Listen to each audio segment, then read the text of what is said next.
9, 8, 7, 6, 5, 4, 3, 2, 1.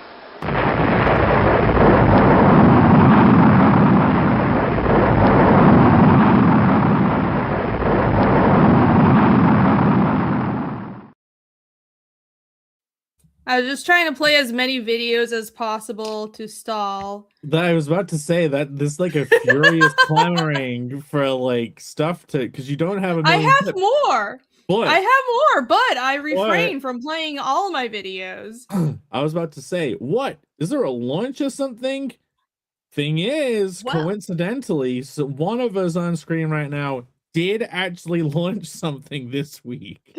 And so it works. Oh. Perfect. Yeah. Are we talking about me? Worked out. We can. Because seeing as she played the launch thing, you've been talking for having this battle with Indiegogo for weeks now.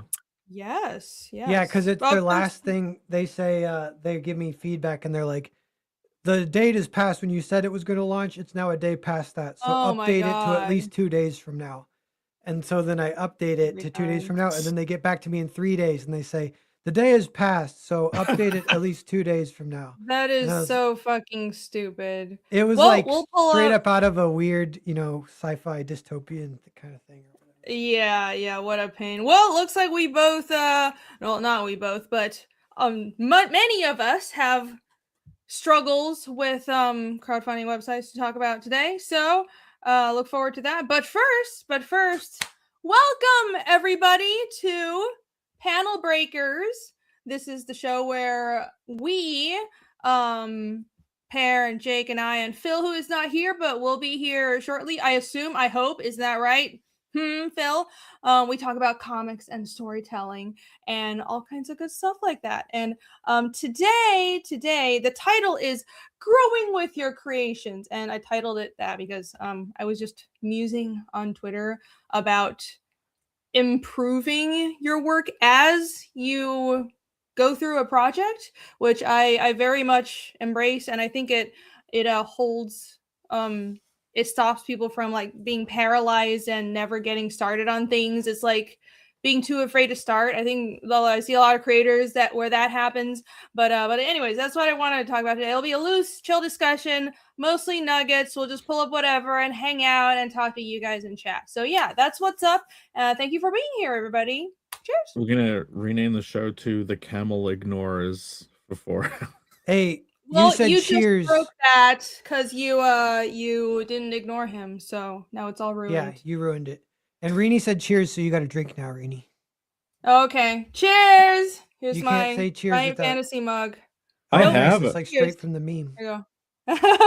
There you go. Oh yeah, you should get a mug, and then you need to get like some epoxy clay or whatever, and like you could make the skull like this can happen. The skull mug.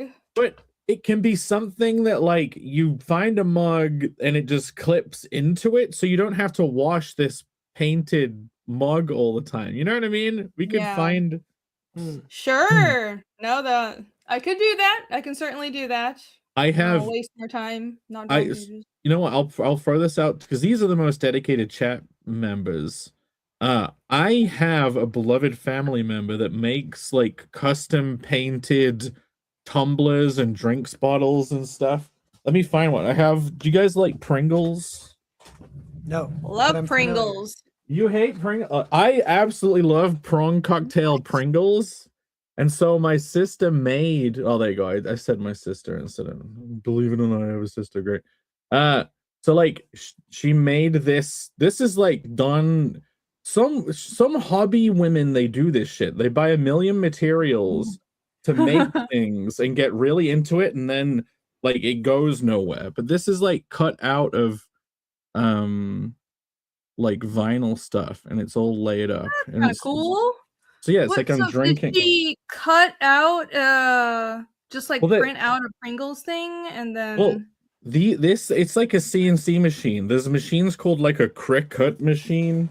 It's easy enough for women to use. So like it's like a consumer end. all the stuff that you do in a factory somewhere in Chaiwanistan, like Chaiwanistan. like his one she did of Hollow Professor from Hollow Fist. That's really cool. Look, chat loves it. So looks like she made that. Yeah, that's really awesome. Wow. Yeah, I've Wait, that sounded fake, Rini. Take a drink. What? Okay, we've established this. I have resting bitch voice, okay? I sound sarcastic when I'm not being. He really does though. God damn it. Yeah, Cricut Machine says daily. So here's the thing. At some point, I may be able to offer not one-to-one replica carnal drink things, but like little tumbler versions. Do you know what I mean? Maybe like one of these long drinks bottles, but it's like the wood and the same bands and stuff. I don't know if the chat would be into that. I could make a drinks tumbler that's slugsy, but they would probably be like one of a kind, and I'd probably auction them. I mean, yeah, I think chat will say yes to basically any new product you're offering, unless it's insanely but they would be like they would be, each one would be like one of a kind. They wouldn't be like a mass thing.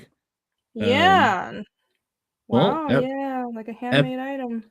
Epignosis says he would be into it. I always wonder what epignosis mean. Is it the epic knowledge? Because gnosis is knowledge. So is it the epic knowledge, or epi is an epigenetic knowledge? Isn't epignosis a real person's name? Oh, what? Yeah, Alex says Gib Tankard. Gib Tankard. The Deech says chat is dumb. We'll buy anything. Well, then that's totally what I said. Not. Actually, epignosis refers to either a Greek term for precise, experiential, and transformative knowledge. There you go. Thank you, Google AI. There you go. Deep and poignant. Yeah, no, those mugs are really cool. That would be a interesting item to offer on a campaign. It's like 3D printed and hand painted novelty items on crowdfunding campaigns, right? Oh yeah, yeah, I could. Like that. You see the one you have, that cup you have, it has like, it's the wood on the outside, but there's like a stainless steel inside to it. It's like the real cup. So you can probably just make anything and put one of those stainless steel inner cups in it, and it would be fine.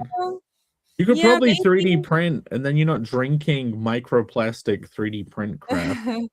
Yeah, let's not do that. No, that would be interesting. I mean, I sculpt stuff. I haven't in a long time, but I can sculpt, so maybe I will make one and waste dozens of hours. Let's see. You weren't supposed to tell them the truth. Oh, well, someone who makes tankers from 105mm shells, not for drinking because of the uranium. Well, that's very interesting. Who would have thought that would not be for consumption or consumer use? Microplastics are in you to give. Yes, that's true. That's true. But yeah, very, very cool. Very cool. Well, since we're on the topic of campaigns and future prospects, let's start off with that, shall we? Which one of you guys want to talk about campaigns? Because I don't have new upcoming campaigns. Well, I do, but not as impending as you two. Yeah. So what's going on with you, Pear? Yeah, so Indiegogo launched, and it was from the time that I was trying to launch this, it's been 50 days, I think. So cut to 50 days later, I finally got it launched. Kickstarter, I launched on day one. So that's the race. That's how I know. I tried to launch them on the same day. Kickstarter only has 10 days left. And I ended up making the campaigns identical. So there's not really, it's like that way there was something added, but it got added to both of them. So you don't need to switch over. I don't need to worry about keeping track of multiple orders from multiple campaigns to refund shipping or whatever. So yeah, if for people who want the bonus cover, you can just add it to your Kickstarter order. And many have. I appreciate that. It did give a little mid-campaign boost to that campaign, which is great. And then now the Indiegogo is live. And let me see here. I'll share. We can look at it real fast. Pull it up. Share. So a couple of things real fast too is the Kickstarter is at 8,000. I think we hit 8,000 last week. And so it's kind of chilling, you know. I'm going to do a big push on it in the last week. But the fact it's at 8,000 is making me sweat. And I'm sure it'll go up a little bit higher, but it definitely needs to, because you don't want it at 8,000 on the last day, because you don't know if you're going to get a refund with like the 11th hour. Yeah. All of a sudden it doesn't reach the goal and you don't get the money. Like that would be super ridiculous. Yeah. And I just know that would annoying. happen somehow, you know. On one of the $10 million tiers, right at the end, someone's like, I don't know. Maybe I'll put it's just buy gonna one. happen. Not even like maliciously, maybe just accidentally, you know. But no, it happens. Well, everyone should back this to help boost it. Yeah, so we need to get that one above 8,000. And then this one, kind of a similar-ish situation, is the goal is 1,000. It has to hit 1,000 or you don't get nothing. So if you're thinking about backing both, one or the other, if you haven't backed either, back to Indiegogo, because the most eminent issue right now is to get this to 1,000. Then that is like successful campaign, keep the money. Because Indiegogo they don't do like, you have to reach the goal now. They don't do And do they not let you put less than 1,000? You can put less, I think, but you have to reach the goal, whatever you set the goal at. Well, they've gotten burned too many times with people just running off with money, I guess. Yeah. Yeah, makes sense. And they made a lot of changes. Ugh. Yeah, and so much of it was seemingly negative, but I'll know more at the end, because there are little things that are good. One thing it seems like they do is they do collect like anyone who's ever backed. I think they do this. Anyone who's ever backed your Indiegogo campaign, they have that. And that's like not even an update. It's like how many are in. So mine it's at like, it says 3,500, which is way above my mailing list. But that's like however many like backers over the years through like 20 different campaigns over the last 10 years or whatever. Oh, that's cool. And I think those people get notified when I launched. Oh, okay.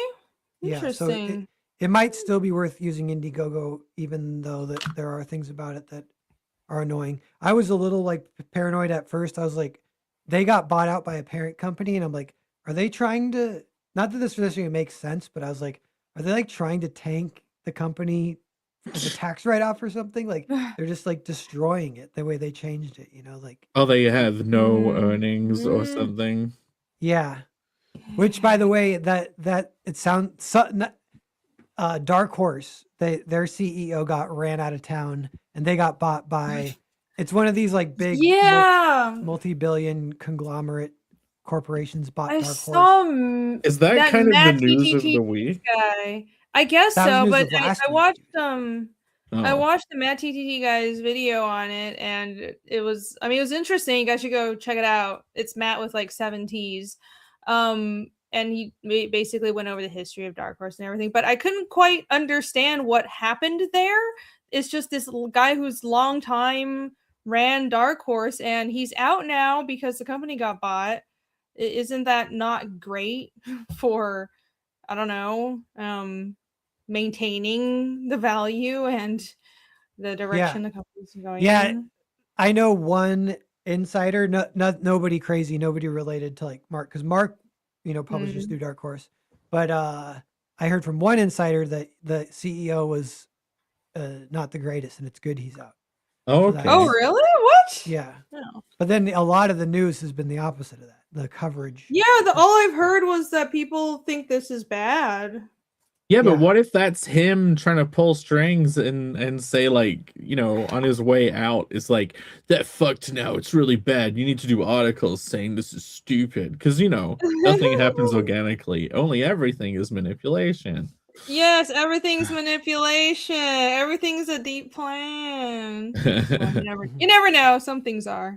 So. Dark Horse is the one that I always had in mind for the company I would pursue if I wanted to have stuff published. Yeah. Yeah. Yeah, it makes. I don't know if it's kind of like pros and cons because you're like, wait, does it mean that they're more interested now in profit, so they're moving away from any kind of mass psychosis, DEI stuff or whatever? Not that they were ever super into that, even. Or it could mean the opposite, or it means something totally different. Or It's time to die, DEI. yeah. There's been some news stories about DEI stuff like not going away. I've been like surprised. Well, it's no, okay, but like I mean, how the thing still is around. It's not gonna just instantly go away. Who is gonna fire HR people? The true like epicenter of all of this stuff is like the hen pecking of HR departments. This is a hashtag unhireable topic. Like if you were to embracing being unhireable, if you were to ever challenge someone in hate, don't they have like ultimate power to besmirch you to higher ups, the lower scare the group? Having worked in companies for a decade or so, which is I was just talking about on Twitter, having suffered through the corporate grind in corporate art jobs with HR. It's not so much even about if someone in HR going against someone in HR or whatever. It's more about like they're just controlling problems and managing PR for the company instead of actually solving problems. That's what it feels like. It's very much nice language where they sound like they're helping people get along, but really they're just suppressing things. That's my experience with bad HR. Like there's good HR, I suppose in certain situations it would be useful. That's not how what it's become in our current culture. Oh, so Rini's pro HR. Yeah, Noted. she's all That's exactly what I said. Yeah, totally. Like, after me saying it's bullshit for 10 minutes. Rini said on years ago, you told the saga of a company you worked at that had a literal Me Too revolution takeover within it. Of like women accusing the main guy who started the company and him having to do I don't know if that's public, so I don't know if I want to. Oh yeah, I know. Was that on the show? Story. I don't know if that was on the show, Pear. So yeah, that was on the show. Okay, well, it was many years ago when we were a much smaller show. But yes, the company will remain unnamed. Oh, you don't want to tell that story now? I mean, no, not in exact detail because people will know what exactly. How do you even remember if that was on the show? I kind of think that wasn't on the show. It was definitely on the show. How do you know it was on the show? Anyways, I've seen these Me Too situations happen in the company, and HR basically was just there to damage control, and they ended up punishing someone who wasn't even related, who didn't do anything wrong except offend someone like years ago at a company party just because there was a gaggle of like young ultra activist-y types who were out for blood. So yeah, that's as far as I'm gonna go detail wise. But and that's all I said. It was not actually helping the situation. It was not helpful at all. So HR people are just scapegoat procurers. That someone goes to them, listen, we need a sacrificial lamb. Yeah, you pick one So like I've worked for more professional companies that are it depends on industry. So the closer you get towards like Hollywood entertainment, the more bullshitty it is because everybody has an ego. But the more you go towards like this is just a business, it's a little more sane, and HR is basically there to just like actually help you, like, oh, if you need to work remotely, oh, if you need to go on vacation, and let's help you manage your time and everything. But yeah, it really is HR when you're working in entertainment because everyone has an ego and they're very emotional, and it's a bunch of artsy types who are up in their heads in the clouds, and then it becomes a giant problem. Speaking of becoming a giant problem,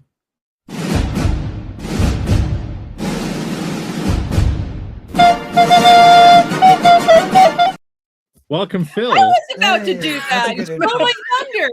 We Okay. found What's some. up? That's another clip that I added. You guys like that clip? That's a good one. Hello, Phil. What's up, everybody? What's up, Phil? I hear tonight's topic is HR. Yeah, No. have you ever been Human a sacrificial resources. It lamb? wasn't. And all the human resources complaints we've all put in the past. Why don't you start first? Me? Here. Okay. Who are you talking to? Because Your I don't voice think trailed I. off Hey, there. wait. Yeah, I I have want a to say real legit- fast because I want to take this off the screen. This has been on the screen too long. 2 backers. Can we get it to 3? This is the first day. Getting to 3 would be really nice, or 4 or 5. So anyone, if you haven't backed it, take a look. Back the Indiegogo. Tonight is the hour of the Indiegogo, and it's been the 70 tier. Those both backers got the 70 tier, which the photo isn't loading, which might be my fault, but actually maybe that's helping sales for some reason. But because that's the one everyone's getting. But this is the trade, the floppy, and the storytelling newsletter. So there's 3 new books kind of that have never been offered before with this campaign, and that's all 3. So if you want all 3, just grab that one. If you're like, what's new? I just want it, grab that. And the storytelling newsletters are pretty fun. I was reading some of those this morning, making sure they're good enough. And it's like, yeah, they're good. I sent them better be to an editor to double check spelling and everything. But yeah, it's like 30 essays. They're all pretty fun, loosely related to the type of stuff we talk about on this show. Okay. Yeah. Cool. The deep gnosis of comics. Yeah. Comics and storytelling, movies. No, let's make a book called Comic Gnosis. Comic. That Well, I'm actually would be ready a for pretty good title. Comic the Comic. Remember that one? Yeah. No. That's still in the works, supposedly. Your boy's still working on that one. I think Grok's helping him with that. Comic the Comic? Who was making that? Richard C. Meyer, Oh. friend of the channel. I You know? The great friend. I know who he is. Look at Phil's like ill, desaturated. Why is everybody just got trying killed to start by the shit today? My camera is beautiful, by the way. Me fixing my camera to look like it's some special fucking lens and then giving Phil the advice of what I did to fix it made Phil turn his camera into like the moment you get killed in GTA and everything turns black and white. And Yeah, no, I'm doing the new Razor Fist, friend of the channel, Razor Fist. But you haven't gone full black and white. You're like, I can't go full. Yeah, I don't know if I way. can. If I don't want to mess with it too much, but you know, it's a new look. I think my camera looks much better now that I'm putting it through OBS first. You know, people who have long, greasy black hair and wear black leather jackets, it's the same. Like, I don't understand why they think they look cool, especially if they're wearing shades. And this isn't an insult. This isn't like this. No, because why are you insulting half the people we know? Wait, like they just look like they haven't showered for 3 years. Yeah, well, I guess Razor Fist is not a friend of the channel anymore. No, don't listen to Jake. But that's a tip. I'm not insulting. I'm not trying to dig. I'm trying. I want to come into harmony with the people who think that is a cool look, because it is typically a cool look. The leather jacket, you know, but the kind of greasy long black hair, the shades. But I'm like the school shooter look, they call it. Yeah, classic 90s school shooter. It's not what school shooters look like anymore, Pear, but it's very different now. Yeah, now it's a little bit different. We all know what it is now. Nobody's saying it. It's the complete opposite. What is it? Aesthetic, probably. Don't make me get my leather jacket, Jake. It's I have leather. I have 2 leather jackets, but they're not a long black. Rini, you know when that one Halloween where you dressed up as Jake and he dressed up as you? Yeah, that was Nightmare Fuel. Oh yeah, that's what the we didn't dress up each other. We both dressed up as school shooters. Yeah, the modern day school shooter. Any dress up is school shooters now. That's what we're. Where this stream is getting monetized. Oh my fucking god! But it's like shit. You know, all that aesthetic looked really cool in the Matrix, but then when people do it in real life, it looks like they went to some kind of costume store and got like. No, it doesn't. You need to know how to pull it off. Listen, I like the all black look, obviously. I don't wear shades, but like you got to do it right. It's about what else you wear with it. and washing Accessorize. their hair, Oh, so no, your hair's Like not black greasy. face. If you go black, just might as well go black face too. Yeah, you need your That's dangle what earring. Said, not me. I reckon someone Yeah. could wear all that stuff and go like full white face, like goth white, and then if you're in the right area, they will think you have black face. Even though you had the diametric opposite of white face on a white person, they would think, is that a racist thing? My head's too big. Why would they think that? That would just be a goth thing. Like it is a goth thing to just wear really white makeup, but then with like dark eyeliner and lipstick and stuff. On times of J Wow. Ryan says blackface is not a crime. I actually do have a HR story that I could tell. do? I had a HR How do you situation. have an HR story when you haven't worked a real job for like? Oh my god. It is a story from like On blast. 50 million years ago. It's a pre-woke era story to do with race stuff. This was when I used to work in retail, and there was a situation where I was speaking with a coworker who was not of a similar complexion to me. Was he a Muslim? No. So Asian. Luckily. Oh man, do you want me to tell you my I don't want to get arrested. Is that bad? I don't know if this is a story that I've told before. I don't know if I can tell. I was at a Halloween party once. Is this different from the previous story at work with the black man? Story. Okay. This is nested nuggets. I was at a Halloween party and everyone was asleep. It was like in London, and everyone went to sleep in like the living room, and I couldn't sleep, and I was awake. And like this guy who was not of a similar complexion to me, was like walking around the room that everyone was asleep in with a knife, like a pretty big kitchen knife, and like he was doing this thing where he was like, you know, if you were to bounce something off your hand like this, he was doing that with the knife, but the blade end was on his hand. I remember the story. Yeah, and I basically what I did was I essentially looked at the camera office style and in my head said, I'm not sleeping tonight. Oh my god. And Wait. So was he was Did he just cut himself? wielding No. this knife while everyone else was sleeping and just sitting there? No. He was walking around the room. So the reason why I looked at the camera and said, well, I'm not sleeping tonight, is I'm like, better try and dissolve this potential mass killing. And I was like, I got up and I'm like, hey man, do you want to like go and talk outside? And he's like, okay. So we went, he said, sure. We both went outside and sat in the garden. And my strategy was to never go for the knife, because that's when you can like trigger the event to take place. The strategy that's normal in London. Well, I didn't see this was like probably over 10 years ago. To just keep him talking all night until other people woke up. And like I thought that was overall the What party was this? It was a Halloween party. People were just drinking and having fun. It was like a small circle social thing. I had no idea who this person was. I had no idea who like 90% of the people at the party were. I just traveled. I'm from the Midlands, so I traveled into London just to see friends at this party. Well, like, fuck, man.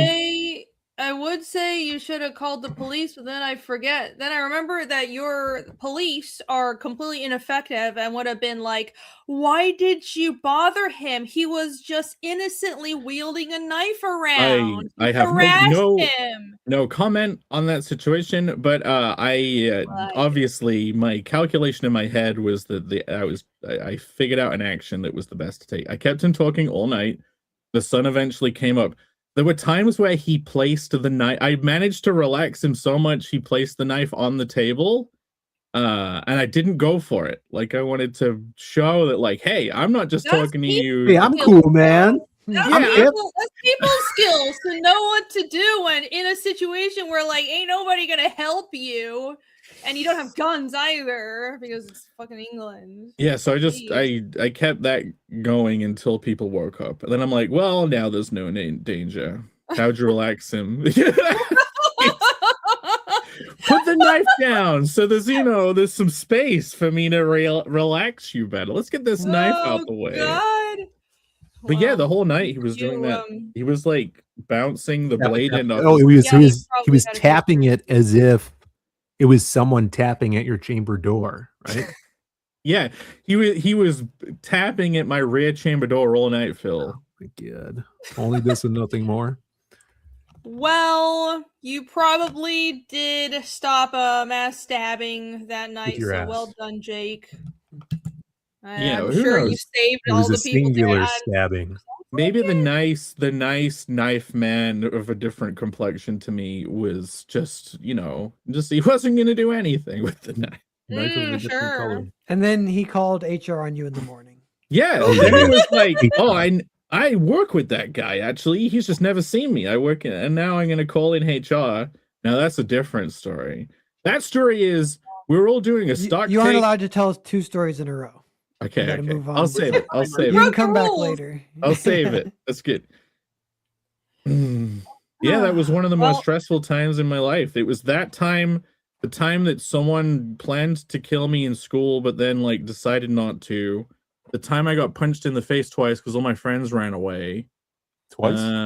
And you When was the famously time were someone- a really bad bully in high school too, so you might have deserved it. I think I probably deserved it. I Karmatic. wasn't a bad bully. I thought I was given as much as I got, but I don't know. That sounds like what a bully would say. Like, I was just playing around, and nobody had a problem with me poking them all the time. Yeah, Jake had like how like everybody has like a bucket inside of them, but Jake's had a hole in the bottom. So he would need to scoop out other people's bucket water into his, but every time his would be full, it would just drain out of the bottom of the bucket. I was just psychologically defending myself. The best defense is a good offense. And I didn't realize that whole I don't know where to draw the line thing on my profile. That's basically my life. Oh, so your bully era, what you're saying is when you hadn't learned to draw the line yet. I got bullied too. Come on. Wait, it sounds like your bully era is like the origin to a horror story. Yeah. The bully comes back years later with a knife at a party that you're at. Oh God, there's the potential. Like sometimes the best defense is a good offense, but when it comes to people and human behavior, sometimes the best defense is love. With certain people is to do nothing. You got to get and a let dog. them burn it all down. That is something I learned as an adult, and it's been very effective. Phil, can you pick the dog up? When people put cats on stream and everyone's like, "Ooh, the cat," I'm like, "Get lost. Who cares about cats?" But dogs, man. Yeah, cats I can't. He doesn't like getting picked up. But he's tiny. I know he gets freaked out though. Cute. Oh, Phil, why are you so washed out? Why does your camera have two colors? It's called aesthetic. All right. You look like you're filming from the 2000s. Well, yeah, just you should stroke the dog harder whilst it's off camera and you're.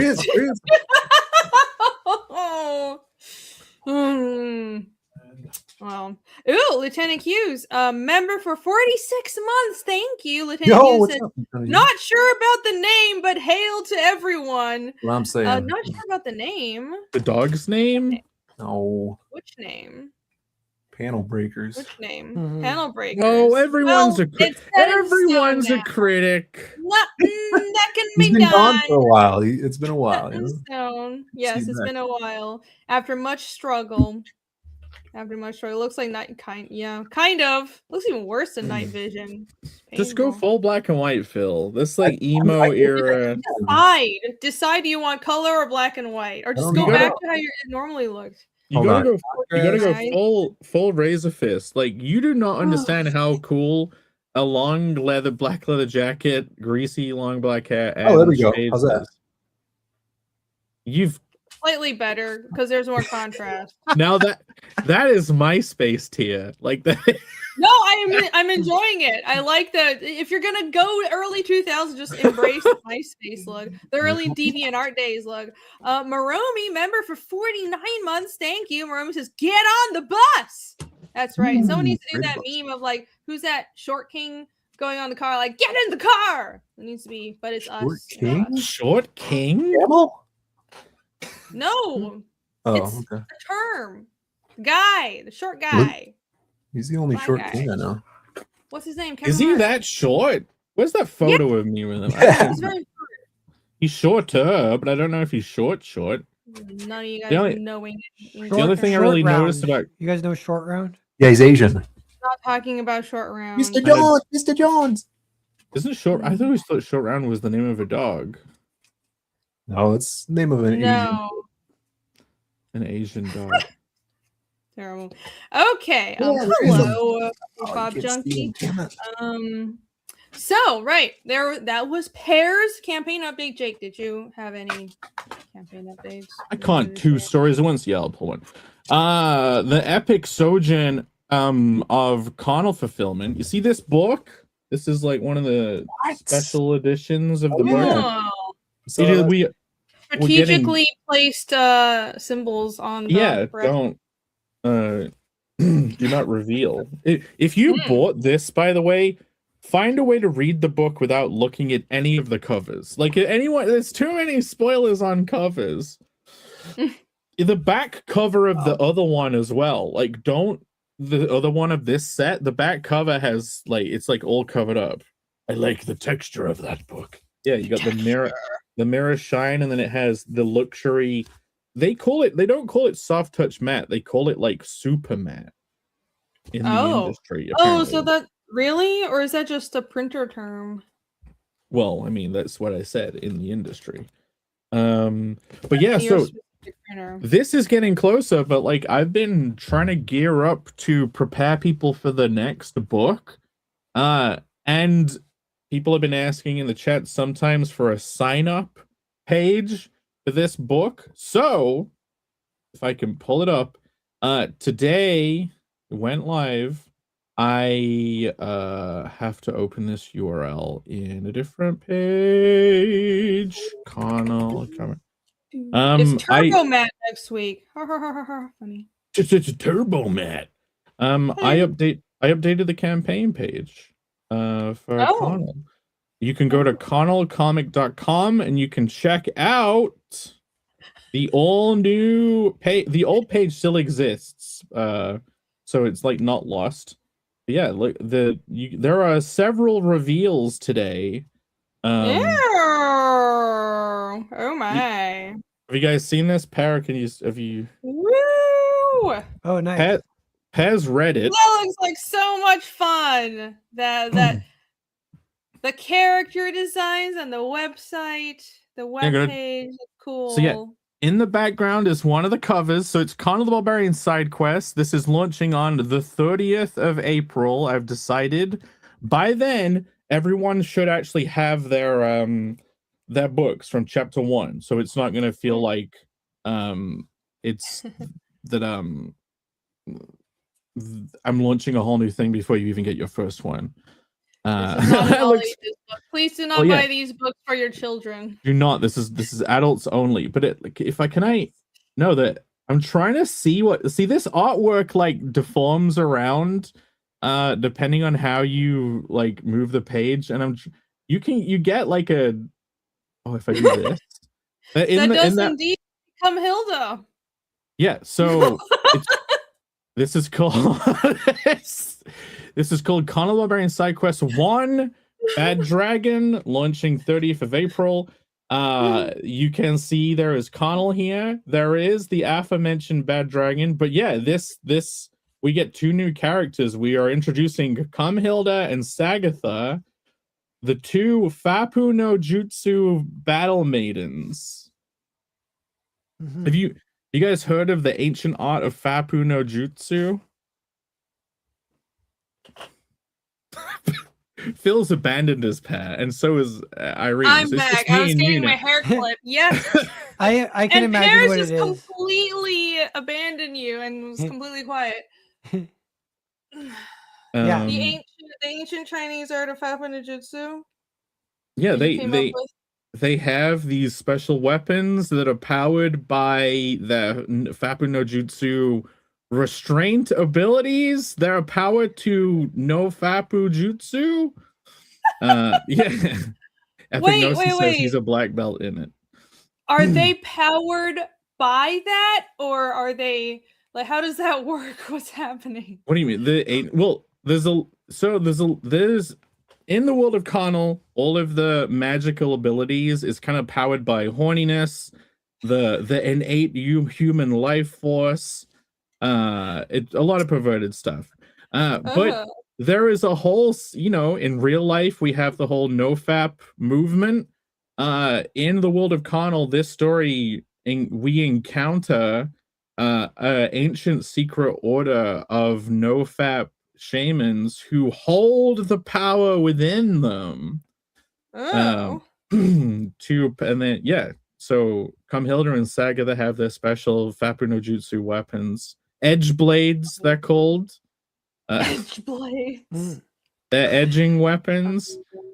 And yeah, Connell will encounter them. In this story, there is an ancient prophecy where a dragon will end the world, and of course Connell gets accidentally wrapped up in it all. You can head over there and sign up. We have a whole sign up page on this website now, and you can even see the little training card that you could get, the reverse side of it. Wonder what that trading card is. I wonder who did that. Yeah, that doesn't look like Jake's style. No, looks like someone else's style. I can't put my finger on who. I can't quite figure it out. So this is the third sign-up card. We've had 2 campaigns already, 2 different sign-up cards. This is the third, and as you can see, this artwork looks like it maybe connects to other cards, indicating that maybe all along, all the sign-up cards have had connected art on the back side of them. I don't believe it. Mayhaps there has been secret artwork done that will be slowly revealed over time. Yeah, Jeff says, November is brutal, no fapping and growing a mustache. Yeah, like, I guess this story takes place in November. Nice. I guess so. You just realized people on the panel have no names. Should I put the name tags on? I guess so. Let me put the name tags on. How's anybody going to know who we are? Why do you even turn off, though? That's a good point. Terrible.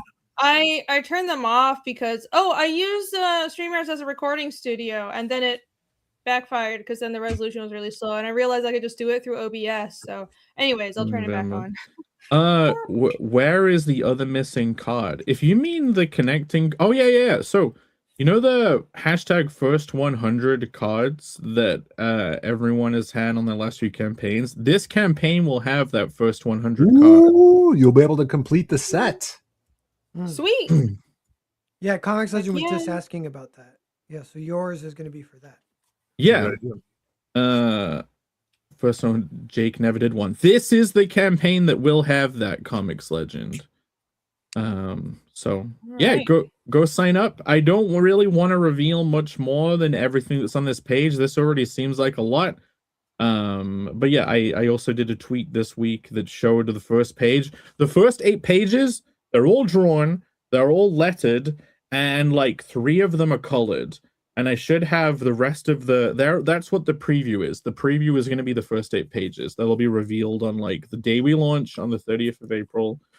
But yeah, that's the story. Fulfillment is happening. Like, okay, I've been really concerned. I know we don't talk about current events and world politics on the show, geopolitics, but like I've been very concerned at the ability to get like trinkets and tat from the other side of the world to sell on these campaigns. In the because all your standees are made in Iran, right? Yeah, they all come from deep in Iranistan. The thing is, you don't know if oil prices going up means everything goes up, and we have shipping, and we have like the materials that go into making stuff. You just don't know what the knock-on effects are gonna be. So I've already ordered all of the merch. And in fact, yesterday I ordered even the pin badges. So all merch for this has been, the only thing left is like print stuff that I'll do like when the campaign's finished. Honestly, that's smart because, like, looking back, I'm constantly wishing I overprinted and overproduced more stuff, just because even without constant global crises, prices just go up. And I wish I just like front loaded the cost for a bunch of things. But yeah, so it's smart that you're just getting everything done right now Yep. ahead of So time. all standees and pins are ordered. I'm actually hoping that I'll have like photos of them all on the campaign. In fact, you know what's funny? So this, instead of revealing this page today, I wanted to just put up the Kickstarter preview page. And like if you go to the website and click on the Kickstarter button, it gives you the URL for the preview, but it's not like approved. It was like my campaign was obviously work in progress because I haven't put all the stuff on it yet. And then I clicked to send it to review, thinking it would be like some automatic thing. Yeah. And then it's like, it'll take 3 days to review. And I'm like, ah, fuck. So, and I hastily made a bunch of placeholder stuff on the campaign. So it seemed like it was getting human reviewed. Because I didn't want them to look at it and see like, this is just some like weird fake thing. So I very quickly. It's probably because it's your second campaign and it's also the same title.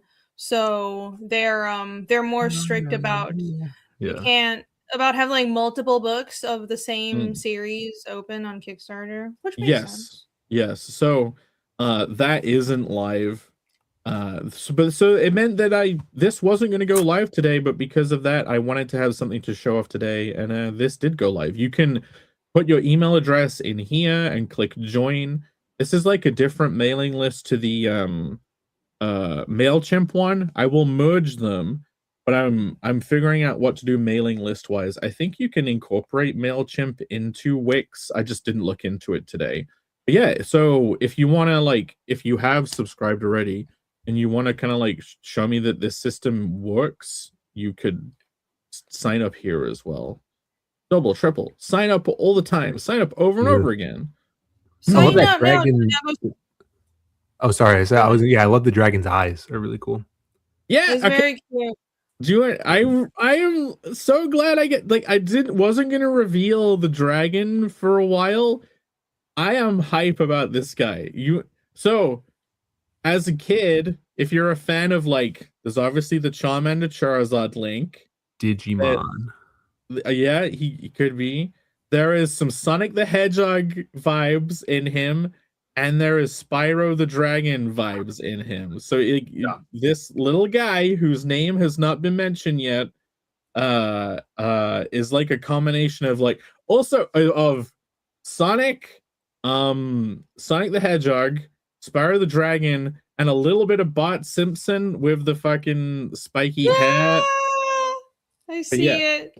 It's all of those like little cool little dude characters from the 90s. So adorable. I keep wanting to say his name and I keep having to stop myself. Yeah, don't say his name. Let's move on from the dragon so you don't slip up. Dango Solo asks, are you doing Kickstarter first or only Kickstarter? What's up, Kickstarter first, maybe only. I don't know if I'll go to Indiegogo. If I go to Indiegogo, I have to like figure it out, but it would be quite a bit later. That's so funny because like obviously we've all used Indiegogo a bunch, and then now they're changing it, and now it's like, oh, Kickstarter is seemingly easier to use than Indiegogo now. So we're doing Kickstarter, and then if we manage to figure out how the new IGG works. Yeah, they changed Indiegogo so much, and like the guy that I was in contact with that was really helpful for Fiendish 3 apparently isn't there anymore. So now I'm extra annoyed because like the one plus side was there was a period where they were really helpful. There was a comics lead guy, his name was Andy, and he was like really great, but I don't know what's gonna happen now. It seems like everything's just confusing on Indiegogo, but well, whatever. We'll wait and see. Yeah, it's a shame. It's a Wait and shame. see. The last email I sent to that guy was like, "I'm very confused with this new website. Don't know what to do." And he's like, "Yeah, Yeah. You and everyone else. buddy. yeah." Yeah. You I can go emailed him, look asked him at- about something, and the reply was, "Oh, this person doesn't work here anymore." So I asked them to turn on pledge editing. So, by the way, if you back Fiendish 3 and you want to edit your pledge, you can do so now. But that's what I was emailing them for, to turn on pledge editing. And then that's how I found out that apparently his email isn't functional anymore, so he's not with the company. So now I don't know who to talk to when I have a problem, right? It's Right. not fun. Not fun. I like having a direct line of communication. So yeah, this is launching in about 8 weeks, and I'll be dripping out bits and bobs here and there. I'm very excited. This is an awesome like one-shot story. Like Pear has read it, and he says that I managed to get a whole Futurama episode in one book. Aww. That's the goal. Yes. I have also read it. It's a lot of fun. The dragon is very cute. Yeah, so and angry. this doesn't link to the main story. And in fact, all of these side quests, they're all going to be one-shots. And part of the fun is, if people are reading both series, trying to place the timing of the side stories in between the main series books to try and figure out, like, because at the start of the first book, Connell does not have his iconic golden braces. But at the start of this, he does have one, if it's just off screen here. Like, he's got a little gold brace action. There we go. Oh, look, you can fully see in the bottom corner now.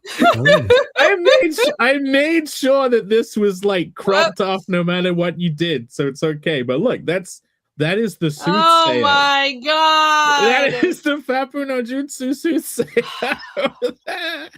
It's a great book. Well, it's gonna get, well, as you can now see, knows he has his what they can braces. look forward to. Yeah, you can. Well done. Okay, yeah, another carrot. But yeah, thank you. Get excited, everyone. It'll only generate more excitement. They have to power their weapons somehow. They can't just use normal swords. They've got to use cool, horny lightsaber swords. Oh, fucking insane. That's figuring it out. That's where he gets it's where he gets all his premonitions from. Oh my god. Go ahead. What a great use of your creative energy. Subtlety. Oh yeah, like this week I'm not gonna, we can pull it up a lot later. We'll pull up your most recent promotional tweet about 3 hours into the show when I won't get in trouble for showing it. I posted like a part of the first page that's all colored, and it got like quite a lot more likes than normal. How about that? Because it was a straight on crotch shot. It was a throne room shot. The throne room just happens to be have a giant sculpture of let's not get into it. Go look at the tweet if you want. I can't pull it up. Yeah, go look at the tweet, and or maybe stick around for 3 hours and we'll pull it up. But yes. Yeah. Sign up! Go sign up. This book. You're gonna love Camhilda and Sagatha as they try and endure an encounter with Connell and amazing. An ancient dragon that is set to destroy the world. The world! Very good, very good. Yeah, sign up for that. Infinite Entertainment just became a member. Thank you. No. Yeah. Thank you very much. Cheers. All right. Phil, you have any updates from the early 2000s MySpace sphere? Yeah, all the way from 1996. I have been reading Hitman. Did I show this off last week? No. If you did, I don't remember. You showed it off on like your Monday stream that I totally didn't watch. Yeah. I just got it. So I ordered it Thursday night after, well, maybe it was before the show. It was around 10:30 my time. Thursday night order it. I got it Friday, next day. Crazy. Garth Ennis, John McCree. I feel like Pear, we talked about this. Maybe because I ordered it. I think you did have it last week. I read the first 6 issues, and I'm enjoying it. Everybody I talked to, it's like this is one of their favorite series. It's the best Garth Ennis work, even though Shelby thinks Preacher is the best Garth Ennis work. But it's cool. A Hitman in the DC universe. Have you read Preacher? I've read probably like the first 10 issues of Preacher. Okay. I was about to say you've got to read it. Yeah, I don't know. It didn't really grab me. But the Western guy, I got to when he came in, so I got all the sexy Preacher hardbacks. Hardcovers, yeah, that's nice. Oh.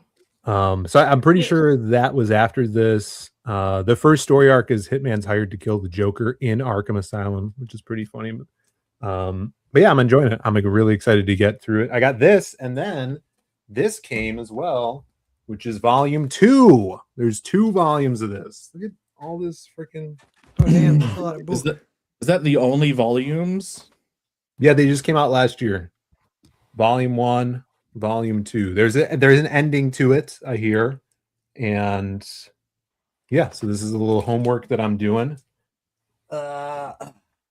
Victor, what are you talking about? I'm right here. Hi. She's right there.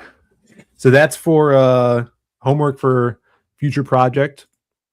And then progress is always being made. So check this out. This is a little sneak peek of a new page from the Man with No Strings, blinding you with this black and white, new gnarly enemy, new gnarly bad guy strolls into town.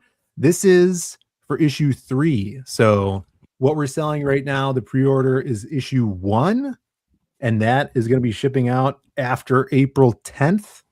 We're going to have exclusive C2E2 cover in 2 weeks, and that'll be up on the site for that weekend.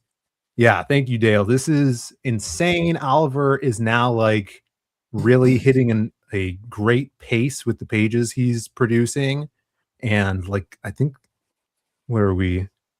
2 weeks into the month, I feel like he's doing almost a page a week, which is insane with the amount of work he's putting into these pages. That's a good pace for his detail level. That's really good. Yeah, so this, like I said, issue 3 is completely written, so he's going all in on this, and I think by the weekend he'll have 4 pages done for issue 3. I'm really excited about this character. He's obviously insane, and it's building up to a really cool showdown with him and our protagonist. I just wanted to show a little sneak peek. And then over on the site, everything's still available over here. We're over 120% funded. Thank you guys so much for ordering from here. Everything on this campaign goes towards the goal. So even if you get a shirt or add on a Shell Bean or a wanted poster, we still have some beautiful original sketch covers on here that you guys could grab. And then, yeah, the shirts too. If you grab a shirt, it ships out directly to you. It'll be to you in probably like a couple weeks. And there's a bunch of different colors you can get as the base color for the shirts. And then, of course, digital copies, and only 6 magnets left. So if you guys remember the Whittler magnet, we have 6 left, and you guys can grab one, slap it on your fridge, cherish it forever. Forever, yeah. So this will be it's totally done. It will be shipping out next month. Check it out. Fantastic. Woo! All right. Yeah, it looks fantastic. You can tell Oliver is just enjoying drawing those pages. Like you can feel when something is dragging or when they're super into it. Plus, yeah, seeing as the art style, the world has it's supernatural leaning fairy tale-esque setting, you can push. You're not trying to describe reality one-to-one, so you can have guys with freaking disproportionate huge teeth, tiny eyes. Like you can create some like Dark Souls-esque characters that lump around this world. Definitely, yeah. There's gonna be a lot of twisted mangling of magic in here. And this character's like a hulking guy, you know, he's larger than life. He's on this huge horse. He's massive. So we're definitely going no that tiny baby ponies over here. Just big, right. overly muscled. Yeah, but those horses are compensating. Is his tooth where it's going ping? Is that related to like the coin thing that's gone off panel or not? No, that's panel 1 we're seeing a little bit into. That's a sheriff's badge. But yeah, that ping is related to his character.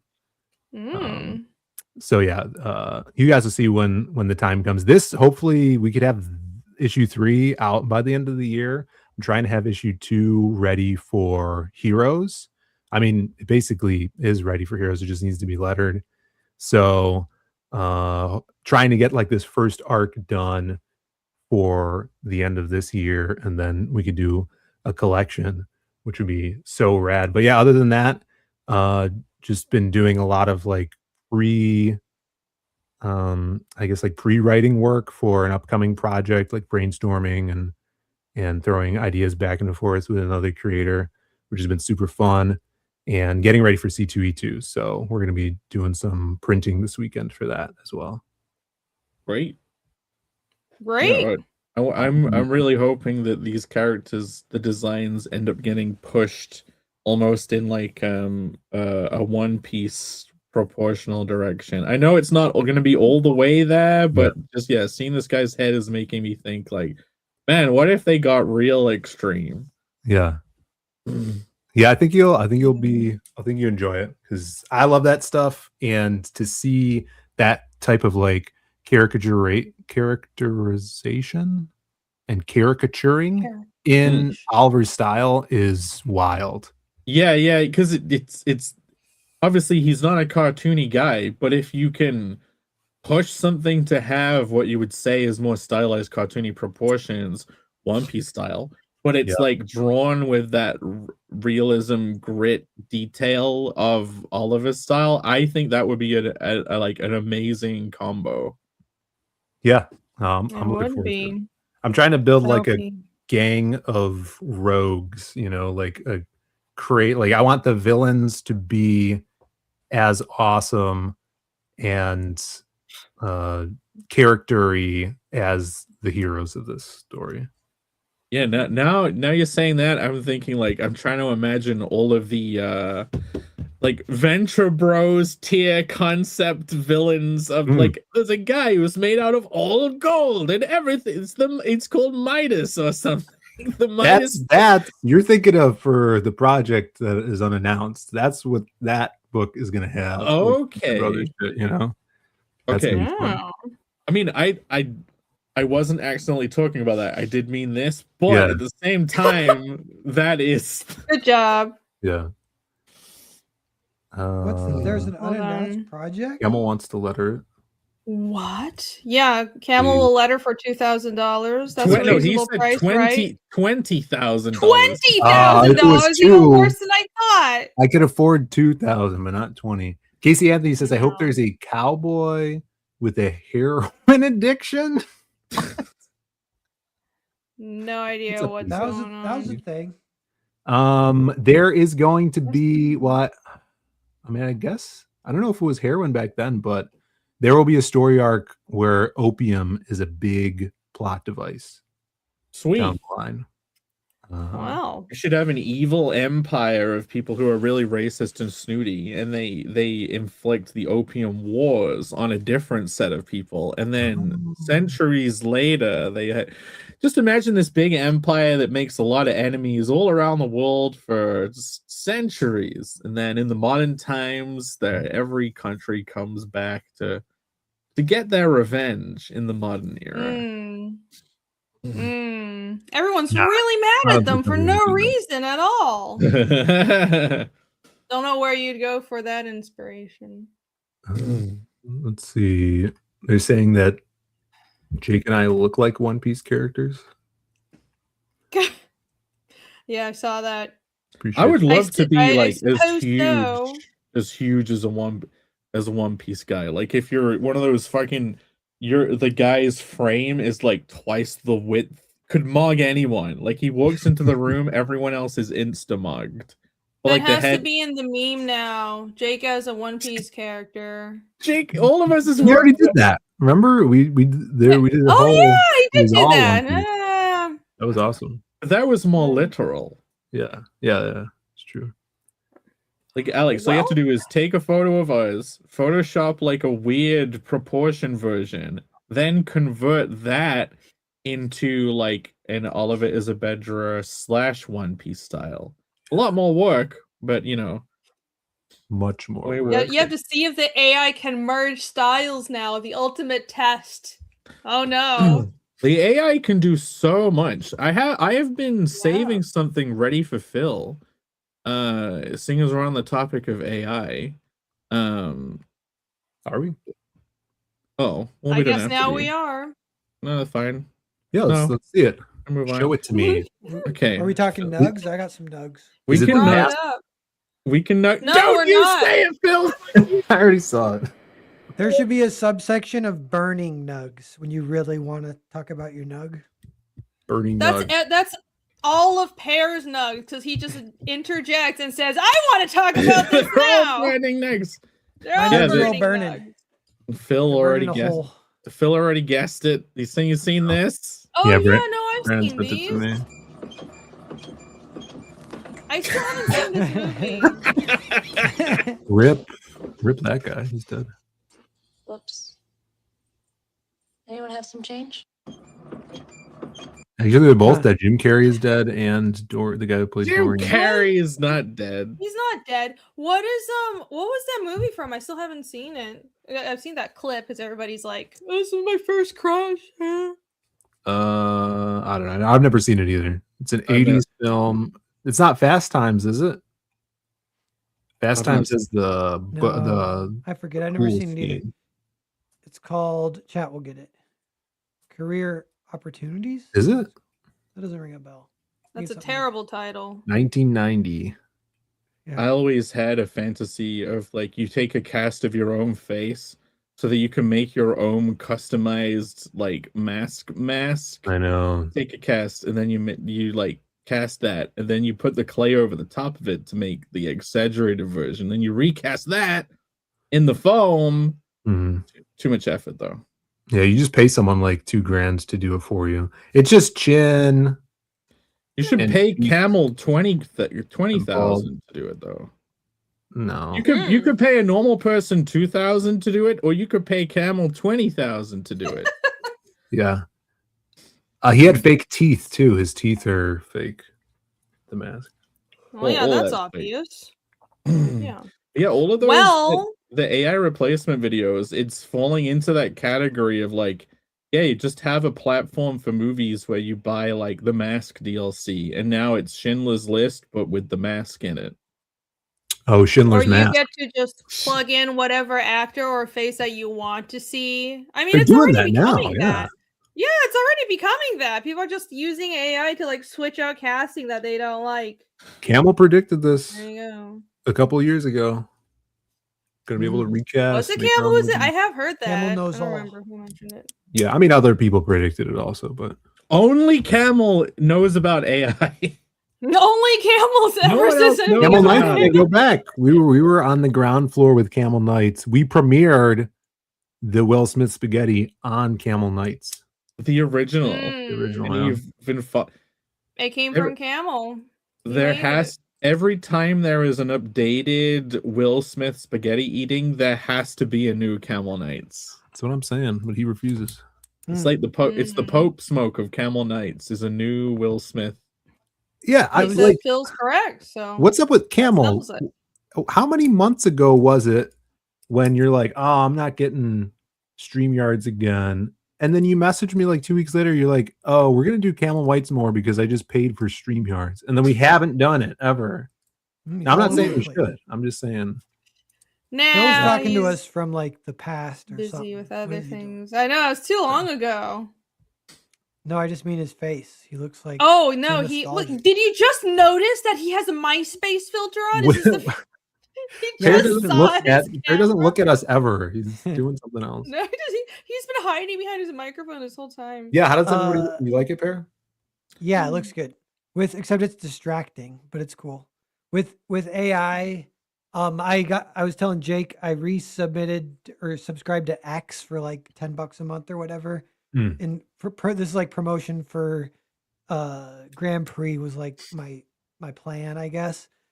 And I don't even know if it made that much of a difference, but it lets you save bookmarks into folders, which is like a feature that I'd always wanted. It's very convenient. But what I didn't know is like they gave a free subscription for way back in the day when they first started it to give everyone a taste. So you got the folders. So when I got it, they gave me all my old folders back. So I was looking through these like 3-year-old tweets that I had liked 3 years ago. Yeah. And it was memory lane. It was kind of fun. I can show some of them later, but one of them was like an AI thing because AI was pretty fresh back then.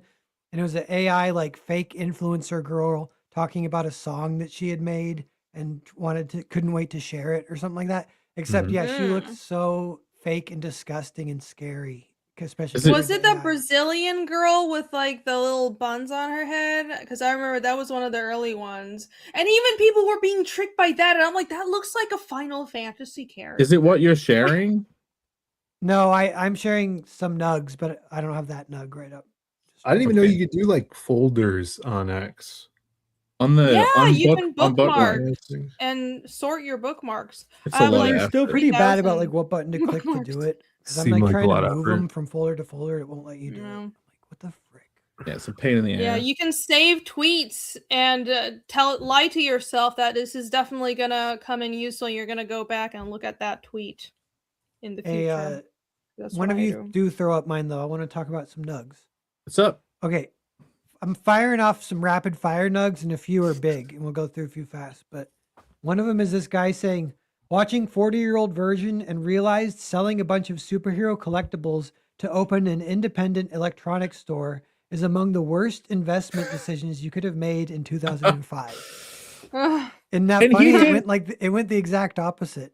He didn't want to do it. Some woman, some Eve in the garden, want him to give him the fruit of selling all this cool shit.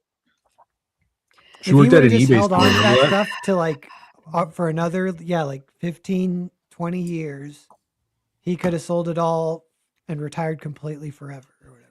Listen, a partner that makes you give up your hobbies, that's the wrong choice. You should what if your not hobby's be gooning? You should. Every man needs a hobby, Phil. Every man needs a hobby.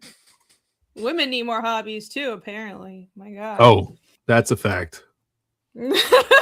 So that's a generalized fact that with, will please. always. That's a generalized fact that will always be true in any time frame. No, life is so much better when you have a distraction and you're not permanently online. Like, please get hobbies, everybody, men and women. Touch grass, they say. Yeah, touch grass. Yes. Go to the gym. Yes. So one thing about this real fast is it is fun to think of like a movie, like trying to like sort of like think of business, basically. Like it's a guy who has to make a solid business decision. So it's representing like what the filmmakers all thought at the time, and they were way off. But you can't really hold it against them because it's just a comedy. They can get it wrong if they want. And it's almost like useful. The fact they got it wrong is fun to look back at as like a data point. Rather like if they got it right, it would almost be less special or whatever. Because like who cares? You got it right. Big deal. But yeah, I like this subgenre of like movies what they aren't even supposed to be about, looking at what they were guessing. Like look at a Bond movie and see like, yeah, what from the time were they interested in and talking about compared with other Bond movies. Sure. You know? Yeah, go and watch iRobot and see everything they got right. Yeah, like even with the Bond movie thing, it's like he always has a car, you know? So like the Bond car is always like a kind of special thing that it could change over time, you know? And there could be like a moment of mass psychosis where for some weird era, the Bond car became like the,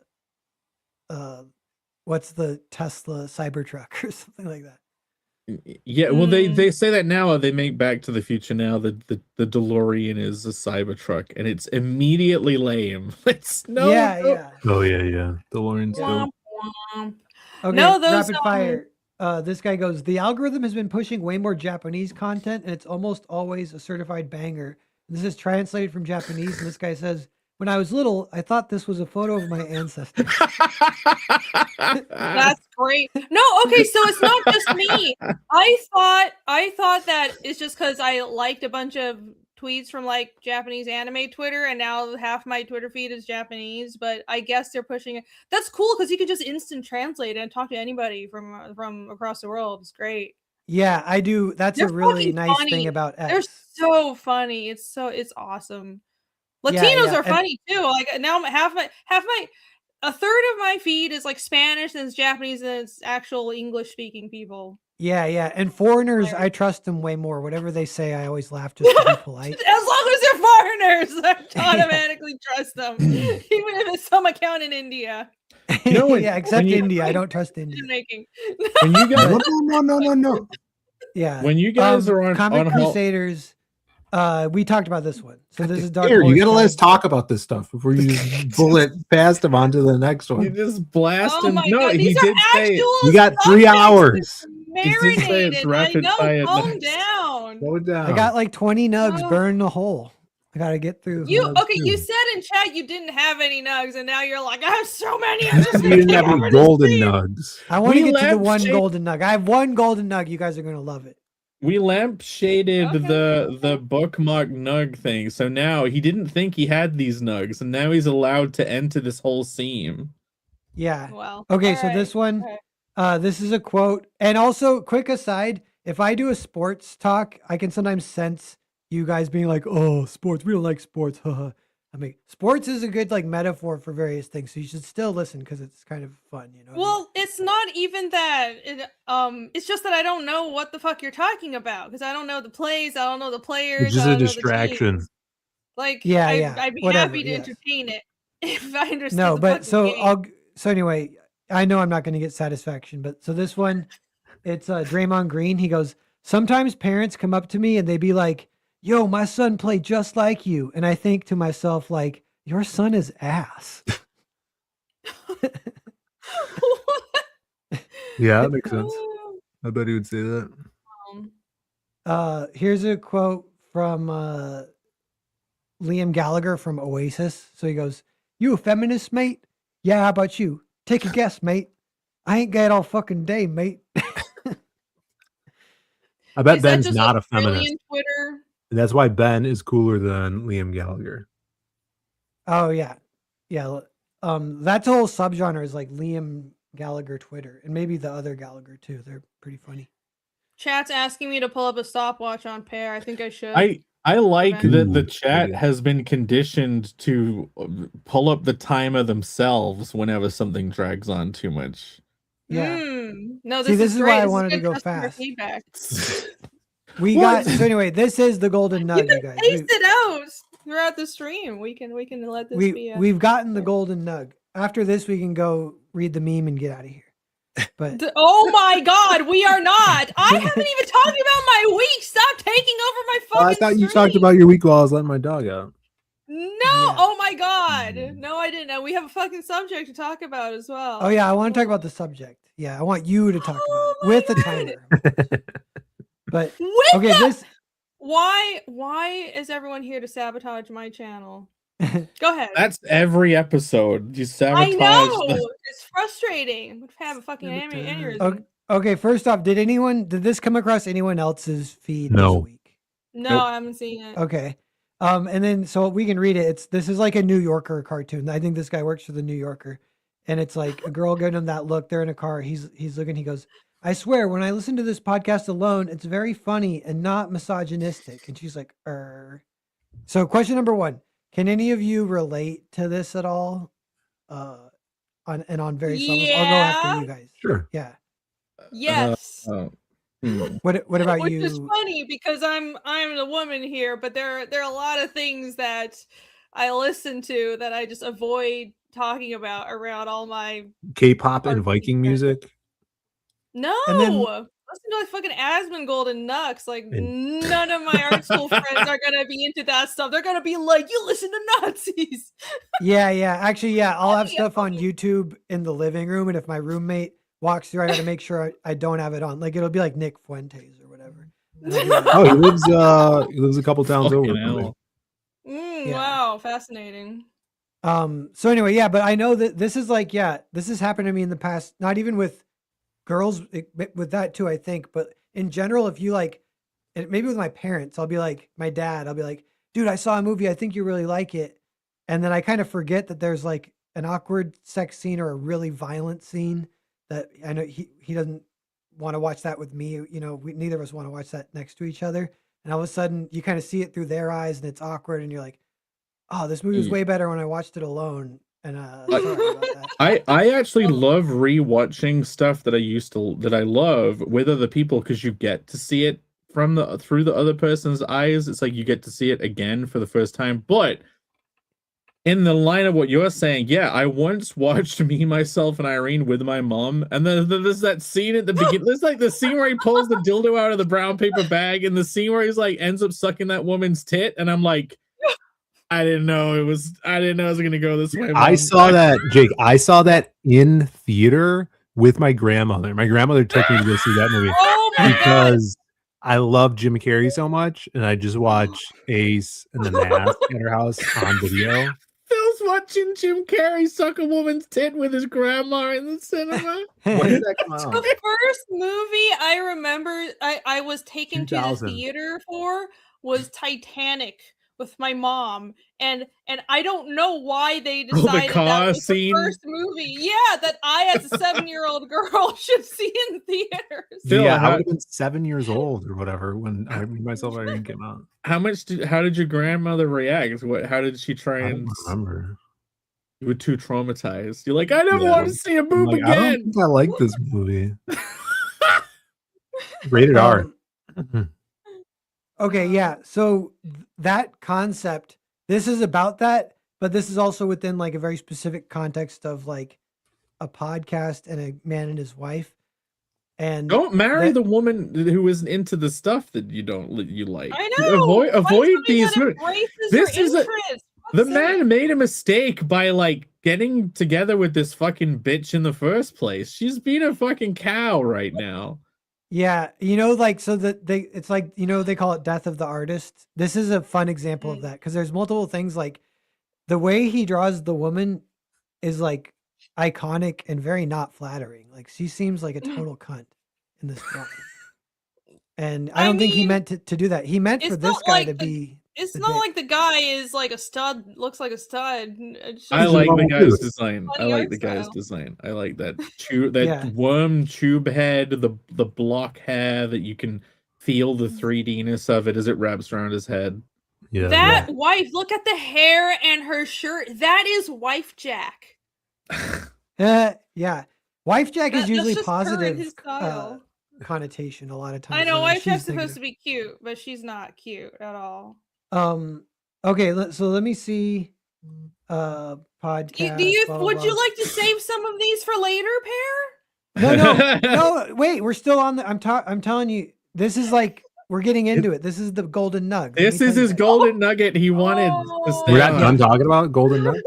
We're not done. So I got to tell you what people say because So Jake kind of mentioned. So anyway, this guy says, I cannot imagine constantly making decisions based on what women would think. What a miserable way to live. So yeah, maybe that's true. He's not. That's the thing. He's not doing that. He's listening to the podcast anyway. Yeah, but it sounded like he turned it off because of her almost or whatever. Oh, I would turn it. I would turn it up in real life. I'd be like, wait a minute, this gets really misogynistic now. Let's listen. The right partner is very important. Don't pick somebody that you have to hide your interest from, for the love of God. I've seen that way too many times with my friends, and it's so sad. Yeah. So okay, so yeah, so then this guy, this is the artist. This is Tommy Siegel. He goes, "Tell me more about the insane narrative in your mind that is not in this comic."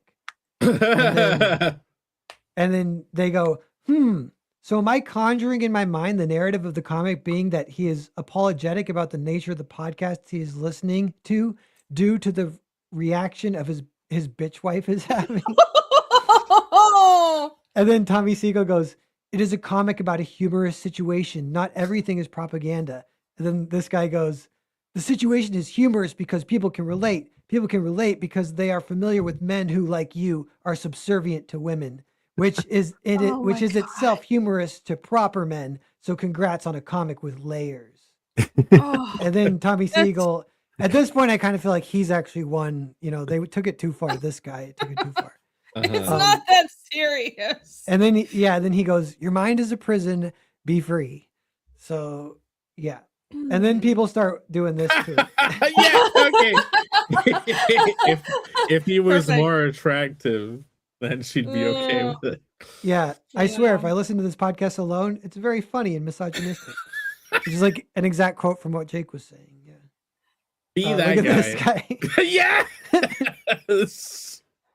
This shit funny as I hell, bitch. Shut the bet. fuck up.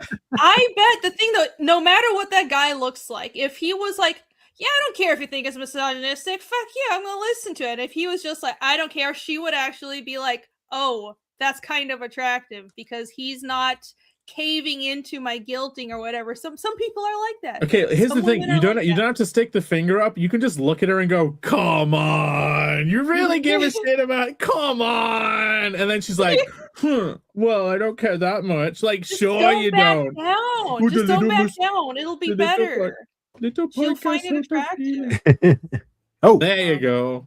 There you go. This shit is funny as hell, babe. You're amazing. Yeah, exactly. Every man's dream. She put it on. Here, this is what I was looking for. So this is funny. They switched them. So I swear, when I listen to this podcast alone, it's very informative and not just sublimated rape fantasy.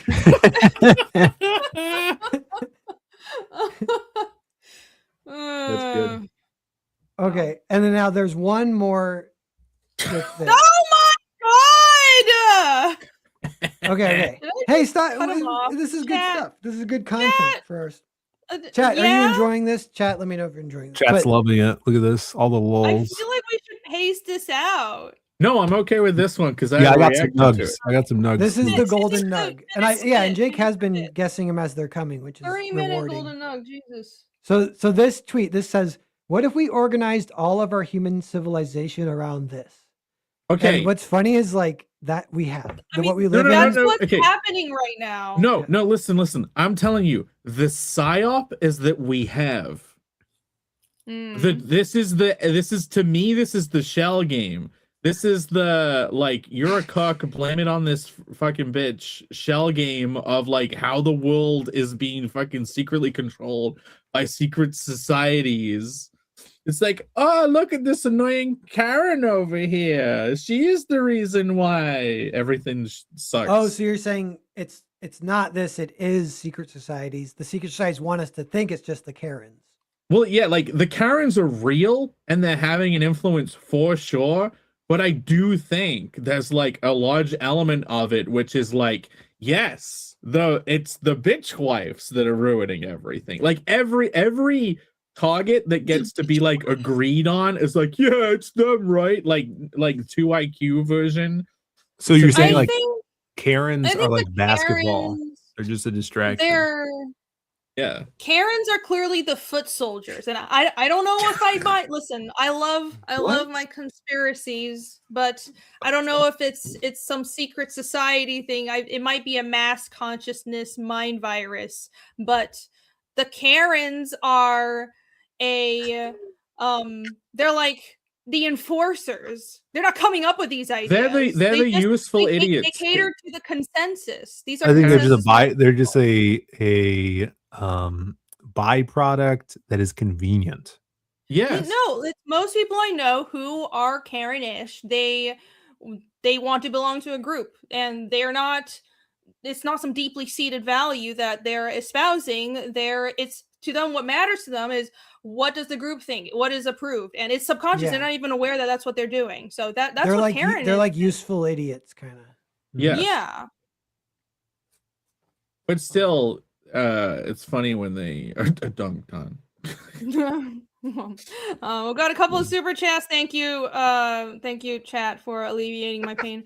Batmerk for $5. Says my Black and White Biker Viking metal comic goes live tomorrow. Cool. Okay. Biker Viking metal comic. That sounds ready. very awesome. It's called Hell War. Bring your Launches on Hell Bancroft. War. All right, bring your horns and ale to the Bancroft launch party. Yes, One pair. Hell War. It's kind of like the world. What's happening in the world today? Hell Yeah, War. Hell World. That sounds about right. All right, launching on Bancroft tomorrow. What is this signaling that Paz trying to do? Are you excited for the next super chat or something? Like, what is this? Everybody sign up. I'll Put drop up my the screen link one more there. time. And also, yeah, check out Batmerk's book. No, I'm not. Confirm passes fuck you to Batmark. We're saving Is it on it. Kickstarter or The Indiegogo? show hasn't even fucking started. Infinite Thank you for Entertainment. the $5. Thank Good you luck for with- the super chat. good luck with you. No, but seriously, good luck with the launch tomorrow. It is tough launching out there now. And Kickstarter. Kickstarter. I'll drop the link. We got 35 followers on it right now. go follow Awesome. his Kickstarter. He was kind enough to give $5. and Beyond Bancroft. Is it say tomorrow? And Tomorrow, Infinite's yeah, a the Diaz member Brothers show. of your channel, Rini, so you have to listen to him too. The- One I one didn't more, and then see I'm that. done. There was one more I forgot before I put away. So maybe one No, save it for later. We'll go back and to it. We got nobody another else had a super chance chat to here. talk. He Infinite- became it. Holy He became shit! a member today. He became a member today. Yeah. In honor of Infinite, let me show the one last cartoon augmentation. That was Okay, thank you for the super chat, Infinite Entertainment. Fine, because it's a super chat, you get Did you one read more it? chance. funny. Okay, just 5 seconds. So yeah, he goes, "You really should smile more to her." That's funny. That's a classic. That's a Perfect. throwback. That was Yeah. Like 2020, huh? 2019. Remember those simpler times? Not really though. They weren't. Yeah, they weren't. It We was were not that ignorant. simple. We were ignorant to all the No, you're ignorant. cannibalism. 2016, the whole like you should smile more, and that was 2016 era. And I do feel like even though things were wrapping up, our problems were a lot simpler. It is kind of fun when you're in a relationship and like it's done and you don't want to be blamed for you ending it, so you just want to like annoy them so much that they end it so they're the bad guy. And then you do just say stuff like, you really should smile more, and then they get pissed off. You're like, I was only joking, come on. And you just piss them off so much they're like, that's it, it's over. And I'm like, oh, thank God. Listen to Jake's relationship advice is clearly the Does way anyone- to make things Have any of you guys ever done that? You don't want to be the one I that think I accidentally did it, and I had it done to me, and it both sucked. The smile. When I did it, it was on accident, though. I swear. But yeah. No, the Someone asked me making to go ahead. go on. Making a joke. No, making someone else break up with you because you don't want to be the one who's to blame for dumping them. So you just piss them off. That just sounds like you're avoiding doing. That's even more work. Oh my god, just do the difficult thing, get it over with. It's fun I though. don't know what I do the breaking. makes a psycho. Just kidding. And somebody said I should read the super chat out loud, and I should because. Yeah, I I gave thought money. you didn't. I thought you didn't read that one. Will you guys let Pear Talk? It's his show after all. I mean, it's not. Clip that. It's on Clip my that. channel Use it this 1,000 week. times. No. Permanent. Oh my god. I am just here to suffer. I'm here to suffer. Thank you for That's the what life's super about. chat. I let you go through all those notes. Cranberry Langers for 2. Thank you very much. I think it's both their fault. Weak men / crazy women. I assume that's crazy women. It's Well, it's just women. you- It's just It women. is- It's redundant if you say crazy women. It's just women, full stop. Yes, it's all women. I think it's a lot of people who don't live in reality. I think that's the problem. There's a lot of people who have they've been so comfortable that they've been able to just have their heads in the clouds and not live in reality, and they've been so comfortable all their lives that they've never had to develop that part of their brain that is wired for like, what are consequences? What are the consequences of my decisions and of the things I support and the things that I do? So they don't have any of that. They react to things emotionally and in the moment, and that's just constantly a disaster because that makes you easily manipulatable. That's what I think. So all women. No one lives. Oh my god, I wasn't aware that this was the Hate on Women show. How can you live in reality when reality is a bunch of cannibals? You know what I'm saying? Oh. Phil, reality is just a hallucination based on vibrations, and they want you to think reality is a bunch of cannibals so that reality gets to exist. Well, it does exist. There's no objective reality, Phil. I object to cannibalism. How about that? I object to reality. Wow. What an amazing, strong moral stance for Phil to object to cannibalism. Phil, knock it off, people.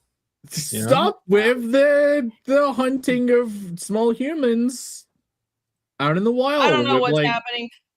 This is true. I don't know what's going on this week. Oh. It's apparently the stars are aligning. Clearly things are a little bit crazy in the world. So well, Mercury's in retrograde for a couple weeks now. Phil, are you turning into me with if our edgy jokes are a little much? We are joking mostly, not completely, but mostly. Yeah, shit's fucking crazy. Phil, the stars are aligning, so there's some energies out there. Okay, Phil let us have some fucking fun. It's finally just realized astrology is real. It's okay. Astrology is more like a clock than a dictator of what happened. We're not talking about astrology. I'm not getting into this. Look, I realized I could pretend to be you guys. I'm sorry, chat. Sorry, I failed you. I didn't even know what Mercury was 5 years ago. You know, what was it? Roman god of speed and male. Some kind of silvery thing that'll poison you. I tried to cover any of the boobs, so hopefully I did so, and I won't get my chance in trouble. Sketchbook? So yes, so yeah. As I have mentioned on stream, and I posted this on the Twitters a few days ago, I am working on an art book. Not really like, well, I'm working on it as in I'm just putting a bunch of art that I already have done together. The only piece that I still have left to do is, okay, so if you see the 04 over here, this is a Angel Woman. I want to draw a, what's it, Devimon? Angel Boobmon. Angel Woman. No, this is the actual one. It's a Phil, it's the best Digimon. I know. Is that the one you did for this is the one I did at Heroes. Yeah, that was. And I want to do a Devimon. I'm so glad that you're putting that in there. There's a goth version. Yes. That's awesome. So I want to have that. These are going to be across from each other. So that's like the only piece I still have left to do. Otherwise, I'm just doing some, like, I think I'll color a few more pieces. But I'm just doing really simple colors. But this is work that's already done, because I've drawn, you guys know I did auctions. Used to be more frequent, but still sometimes I'll just draw fan art, and some of these are convention commissions. So anyways, I have like 5 years or so worth of fantasy girls and elf girls and just drawings.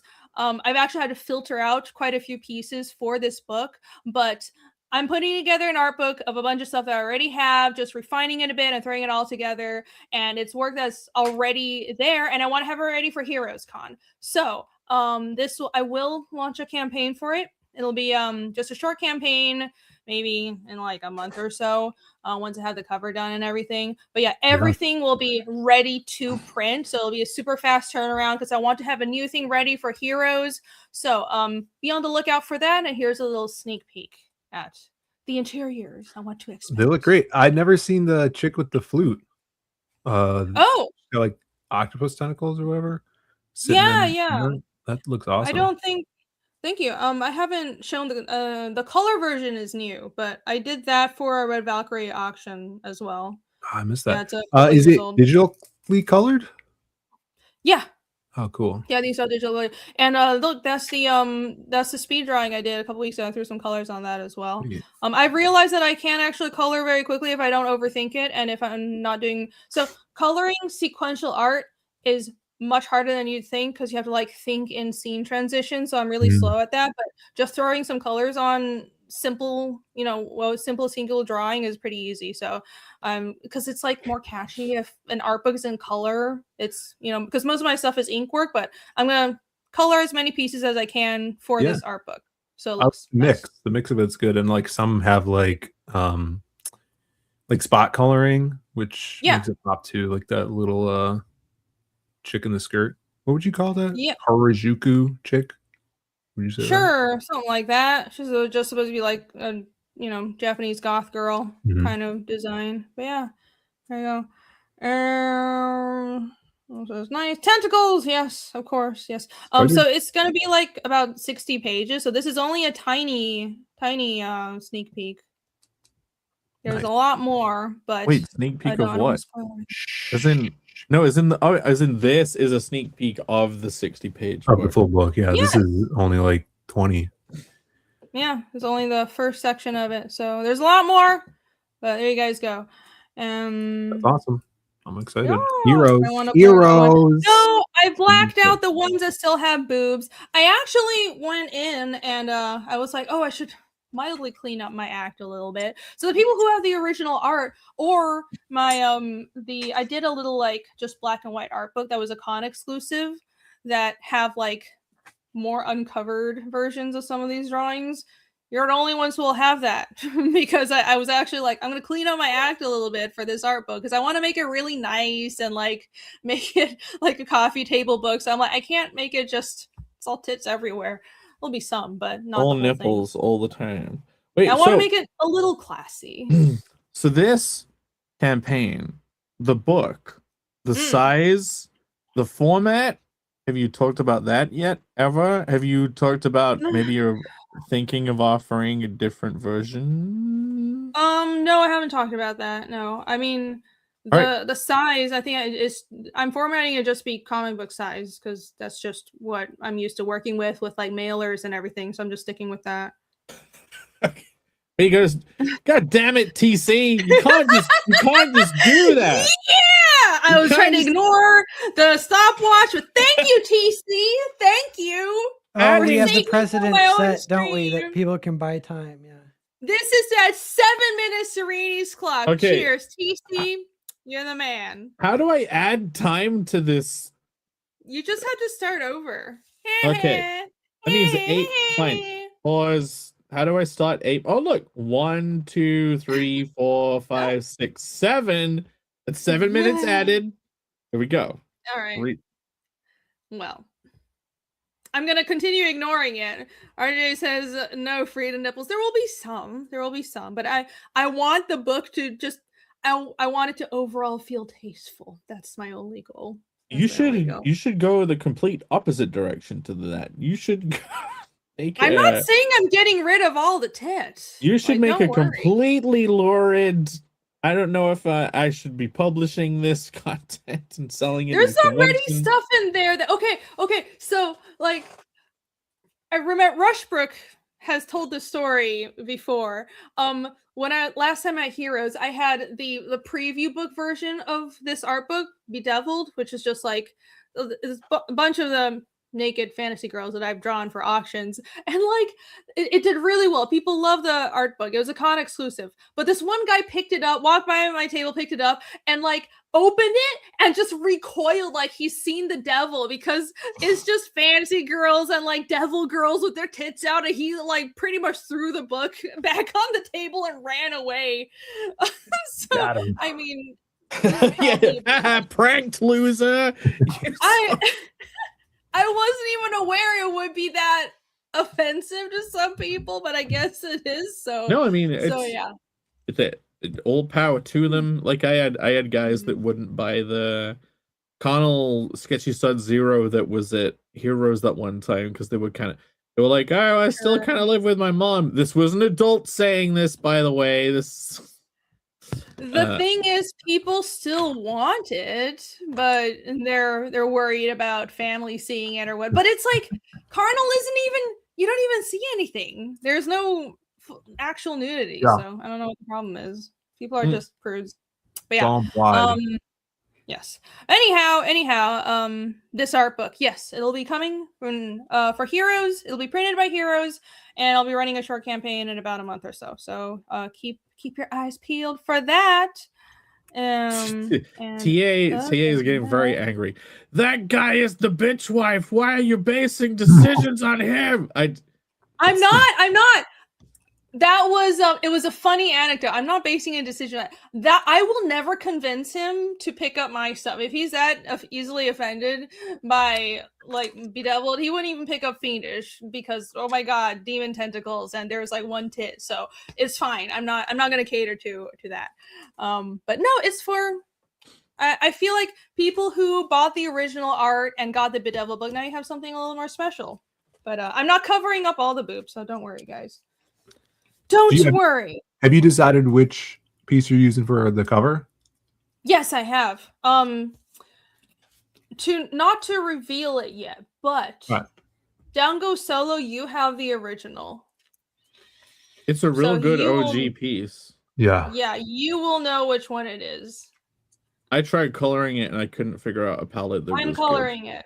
I know you. Apparently, the palette you figured out is great. I tried doing it in secret because I didn't want to say I'll have a go. I don't like telling people I'll like have a go at doing that unless I know I already have made it good.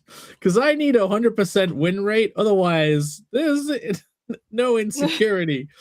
Good. my identity. I just noticed. Good approach. The sock, yes. I realized I could steal all of. I have all of your things because I set them up for you, so I can do this. I'm just extending the torment on me. Down Goes Solo asks, "What am I gonna call it?" It's gonna be a secret. I don't like revealing titles for. It's called Fuck Book. It's called. It is not. It is not. It is a very nice. Devil's Butt Book. It's called Have Sex with All the Devils. Oh my god. Rini, you gotta talk for 3 minutes and 30 seconds now. Go, because you're forced to. No, I'm ignoring that clock entirely. Victor says he lives in communist China, and I would go to jail if I. What? What are you talking about? Victor said he's lamenting being banned too from my channel. He's said if you showed that your book in his country, you'd get arrested. Oh, in a different country? Only if there are skeletons. Like China's weird. You just have to bribe the right people in China. Victor from. I know how it works. Anyways, you said this. Also, showing a guy your book. Okay. Did you live in? I don't actually know about that. I'm not gonna. I don't think. Say some very China racist. is not that prudish. I've been to China. They're not that prudish. There's a lot of countries that don't like that direction. Usually in the send direction of countries. It is definitely more prudish than Japan, but like it depends. It's like if it's a game or like a mass-produced thing that gets enough attention, it would be trouble. But like, I don't know.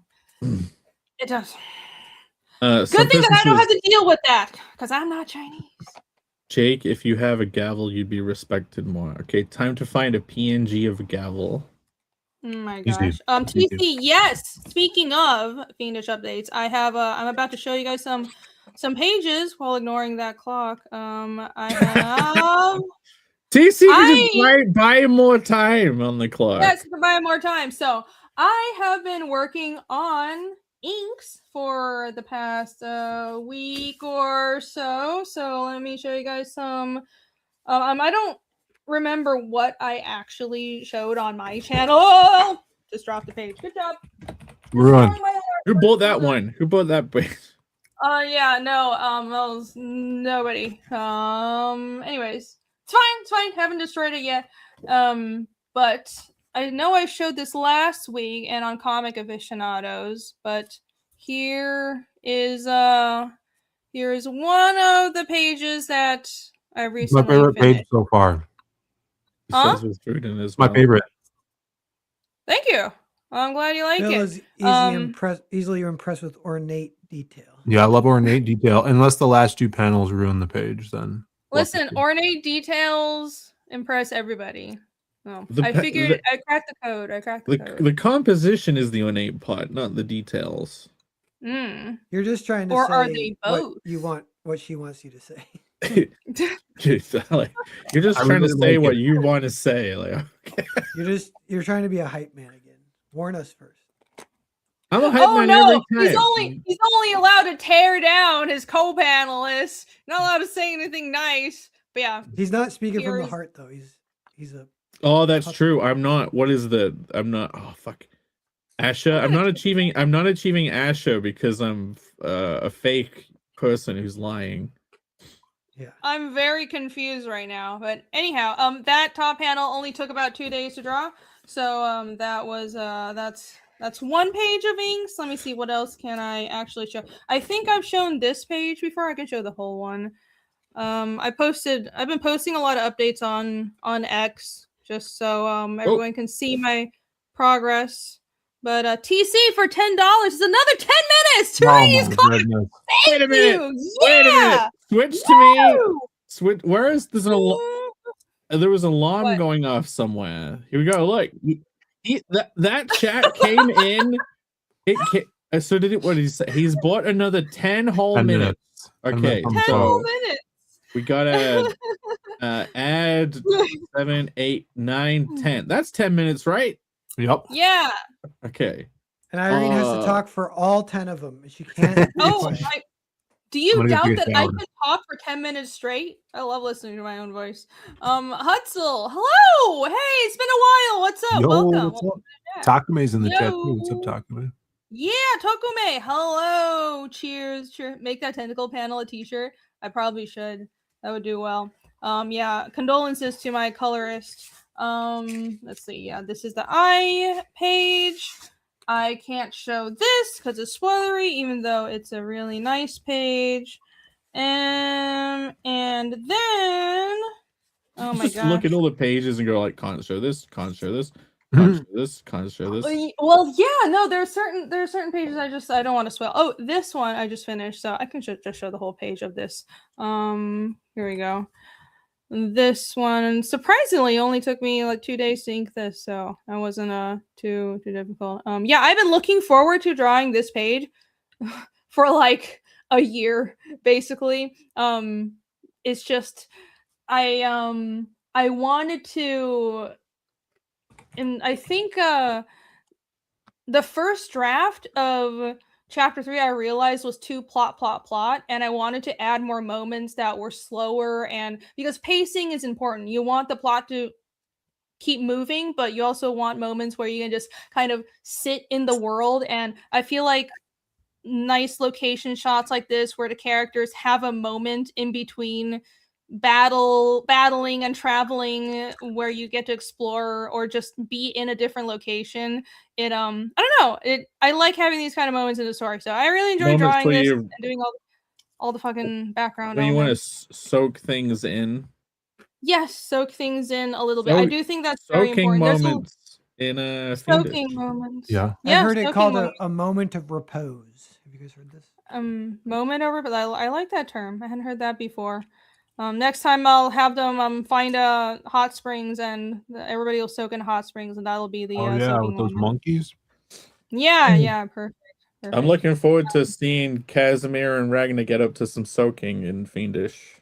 Mm-hmm. Yes, that'll be the next 0.5 chapter. It'll be a beach episode, except it won't be the beach. It'll be some hot springs. It'll be every manga needs a beach episode, right? Someone says that drawing reminds me of Resident Evil. Why does it remind you of Resident Evil? Are you talking about the tentacle? It probably means the ornate page. The ornate page. Maybe he means Resident Alien. Maybe he's getting it confused.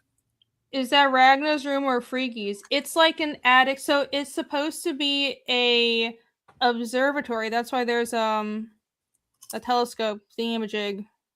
and like a bunch of, if you look closely, there are star charts and stuff that are rolled up. So it's like astronomy room / storage room with a bunch of just flask and science stuff, because shamans they're like magic casters, but because the magic system is scientific, they're also scholars. They're also scholars, and each shaman they'll specialize in different disciplines. But yeah, so because they are also scholars, like in Thalfrin, on the top layer of the building, there is a astronomy room thingamajig, because I guess somebody was interested in astronomy at some point. This was fun to do. I like doing like framing devices like that. So yeah, there you go.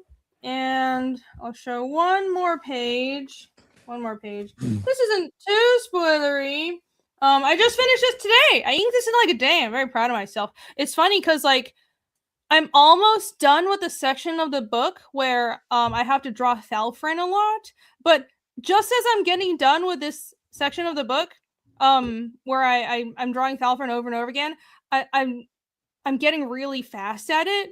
So this was like, I drew this because I'm so used to drawing this weird building, and it was actually really fast. But now I'm like, oh, as soon as I got used to drawing it, I don't have to do it anymore. But anyways, yeah, remember I mentioned a scene where Casimir was digging some graves. So this is that scene, and it's like 3 or 4 pages. So I'm working on that right now. Phil, right? Yeah. See, so there's buildings in the background of that panel, and there's the big ornate building in the back, and then there's a different building to the right of the screen. What would you say the approximate height of that side building is? Just at a glance, what would you guess the height is of that building? Of what? The side building? Yes. No. Yeah, I'd say it's probably. No, let him pull it back. Let him pull back a little bit. It's probably like 4'7". 4'7"? Yeah. It's good. Is it? Is it 8 feet? There you go. Yeah. 8 feet. 8 feet tall. How tall is that, man? About 6 feet. It's a big shed, right? Yes. Okay. Why do you ask, Jake? Why are you awkwardly bringing this up? I wanted to say that at a glance, the normal person would assume that is a normal large shed, and nothing is wrong with the drawing. I'm glad that's obviously what you were getting to. No, okay, it might look Jake has a lot of rage inside of him, it seeps out sometimes. He does. All the rage. You'll notice all of Jake's rage has been coming out specifically on our streams, specifically on panel breakers. Yeah.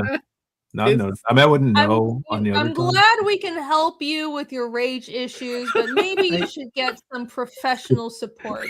I would suggest you seek professional support. I don't think this is healthy, Jake. Rage. How tall do you think the drawing? He's so mad right now. Jake is so mad. This is Cope laugh. I didn't say it. Phil started saying it.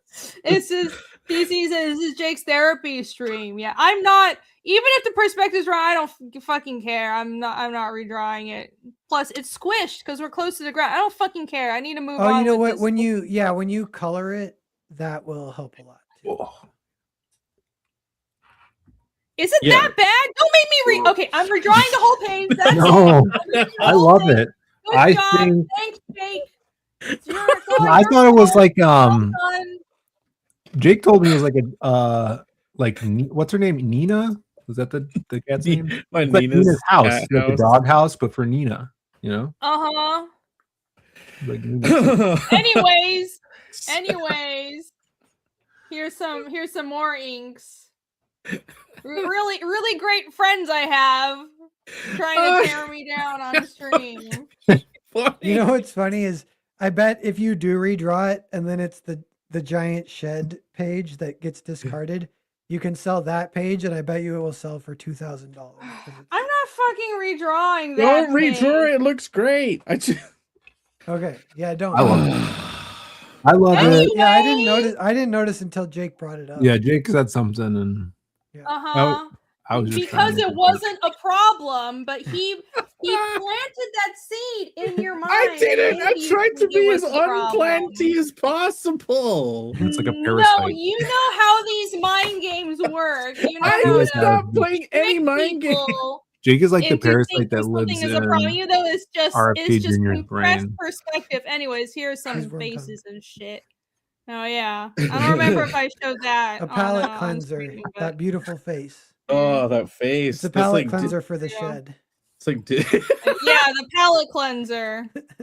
Admiral Wagga says I suggest you redraw it. You know what you can do when especially when you're drawing forest scenes and the perspective is a little bit off, just fucking cover the whole ground with grass.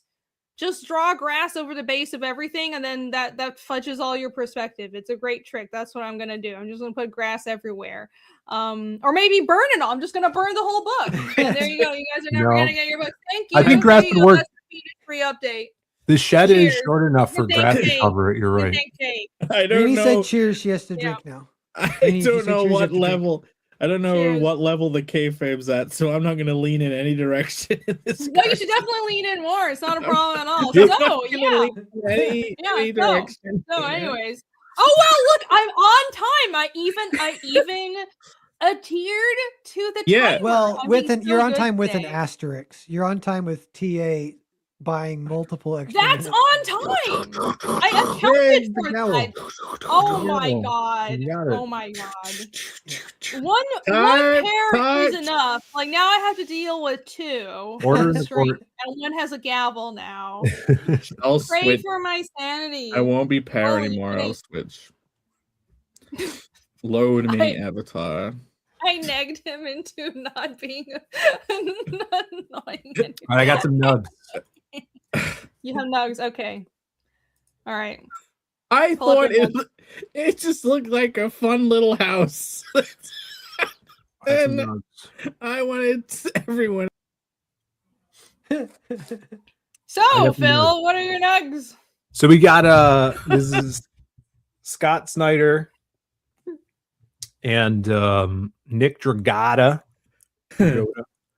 I just looked at this. I didn't even read the thing. I just looked at this picture and it's like, yeah, this is. You could tell which is a writer and which is an artist from this picture. What's your theory on this? And not being able to tell which is the writer or which is the artist. The writer is content, and the artist looks like he's had his soul sucked out of him because he's been drawing nonstop for the last 20 years, which is Nick. Nick Dragata. Astute. Yeah, that's funny. Yeah. And now that you say it, I totally agree. I love that. Scott.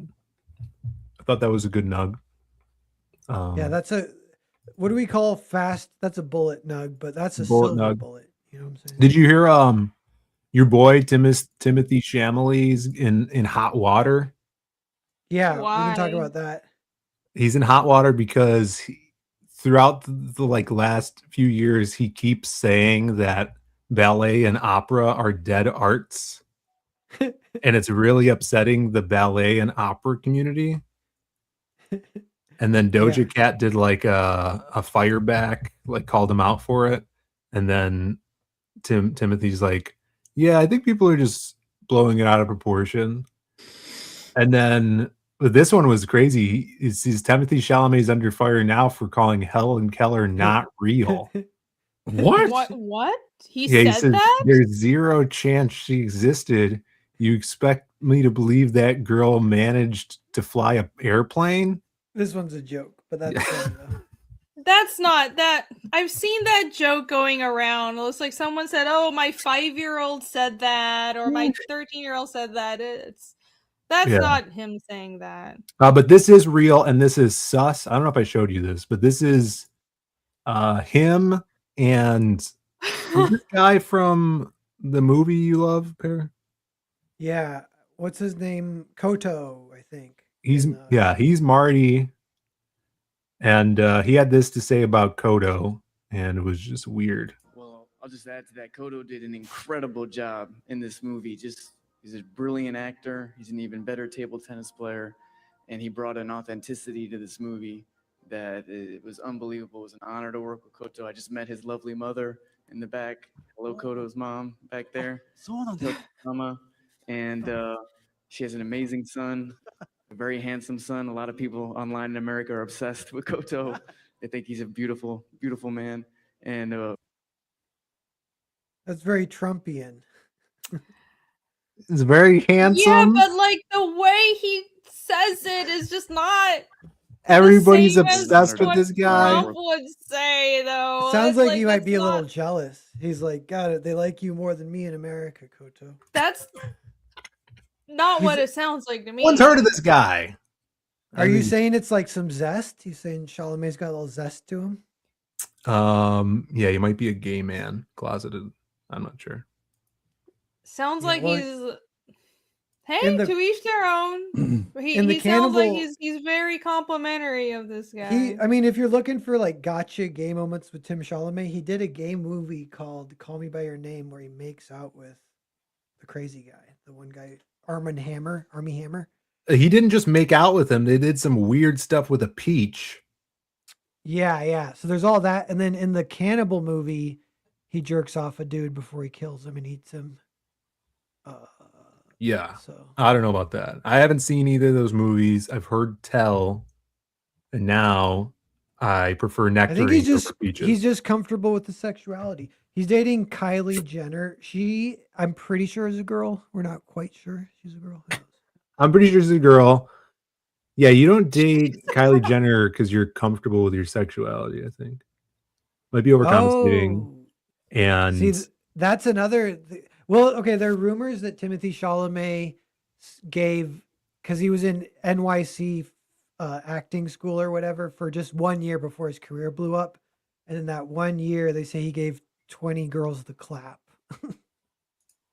I feel like that's just internet rumor. Have you wait, is that from like for some reason there's this meme going around of people comparing freaking Henry Cavill and Timothy Chalamet and all these women who have clearly just been on like birth control for too long are like, oh, Timothy Chalamet is going around giving people because like STDs because he's more attractive. Clearly, it's like I think you've got everything upside down.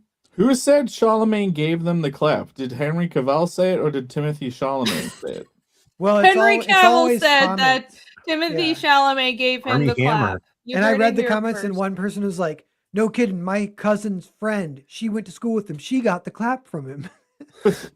I'm just thinking if it's Charlemagne himself saying, yo, I just give like 20 women the clap. I'm imagining he's like misinterpreting British lingo and he thinks the clap is like clapping cheeks. Or if you clap a Oh woman's my cheeks, God. you're giving them the clap. No, that's funny though. Bemis does say Timothy Chlamydia, which is interesting. But here's something I just figured out.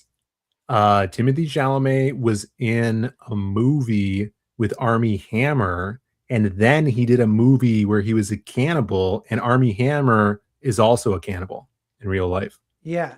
They're all cannibals. Yeah. They're just trying to soften it.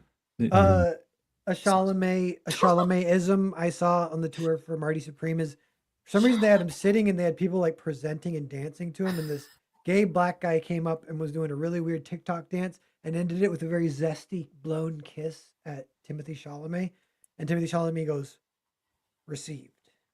And I was like, "Oh." Does he That's say like what- received too? Yeah.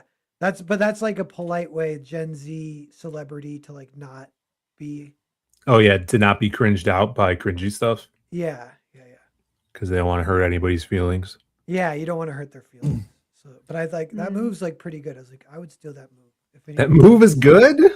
If The anyone ever fingering and- blew a kiss at me, I wish someone would blow a kiss at me. That'd be so amazing. But It's I'd just be- anyone.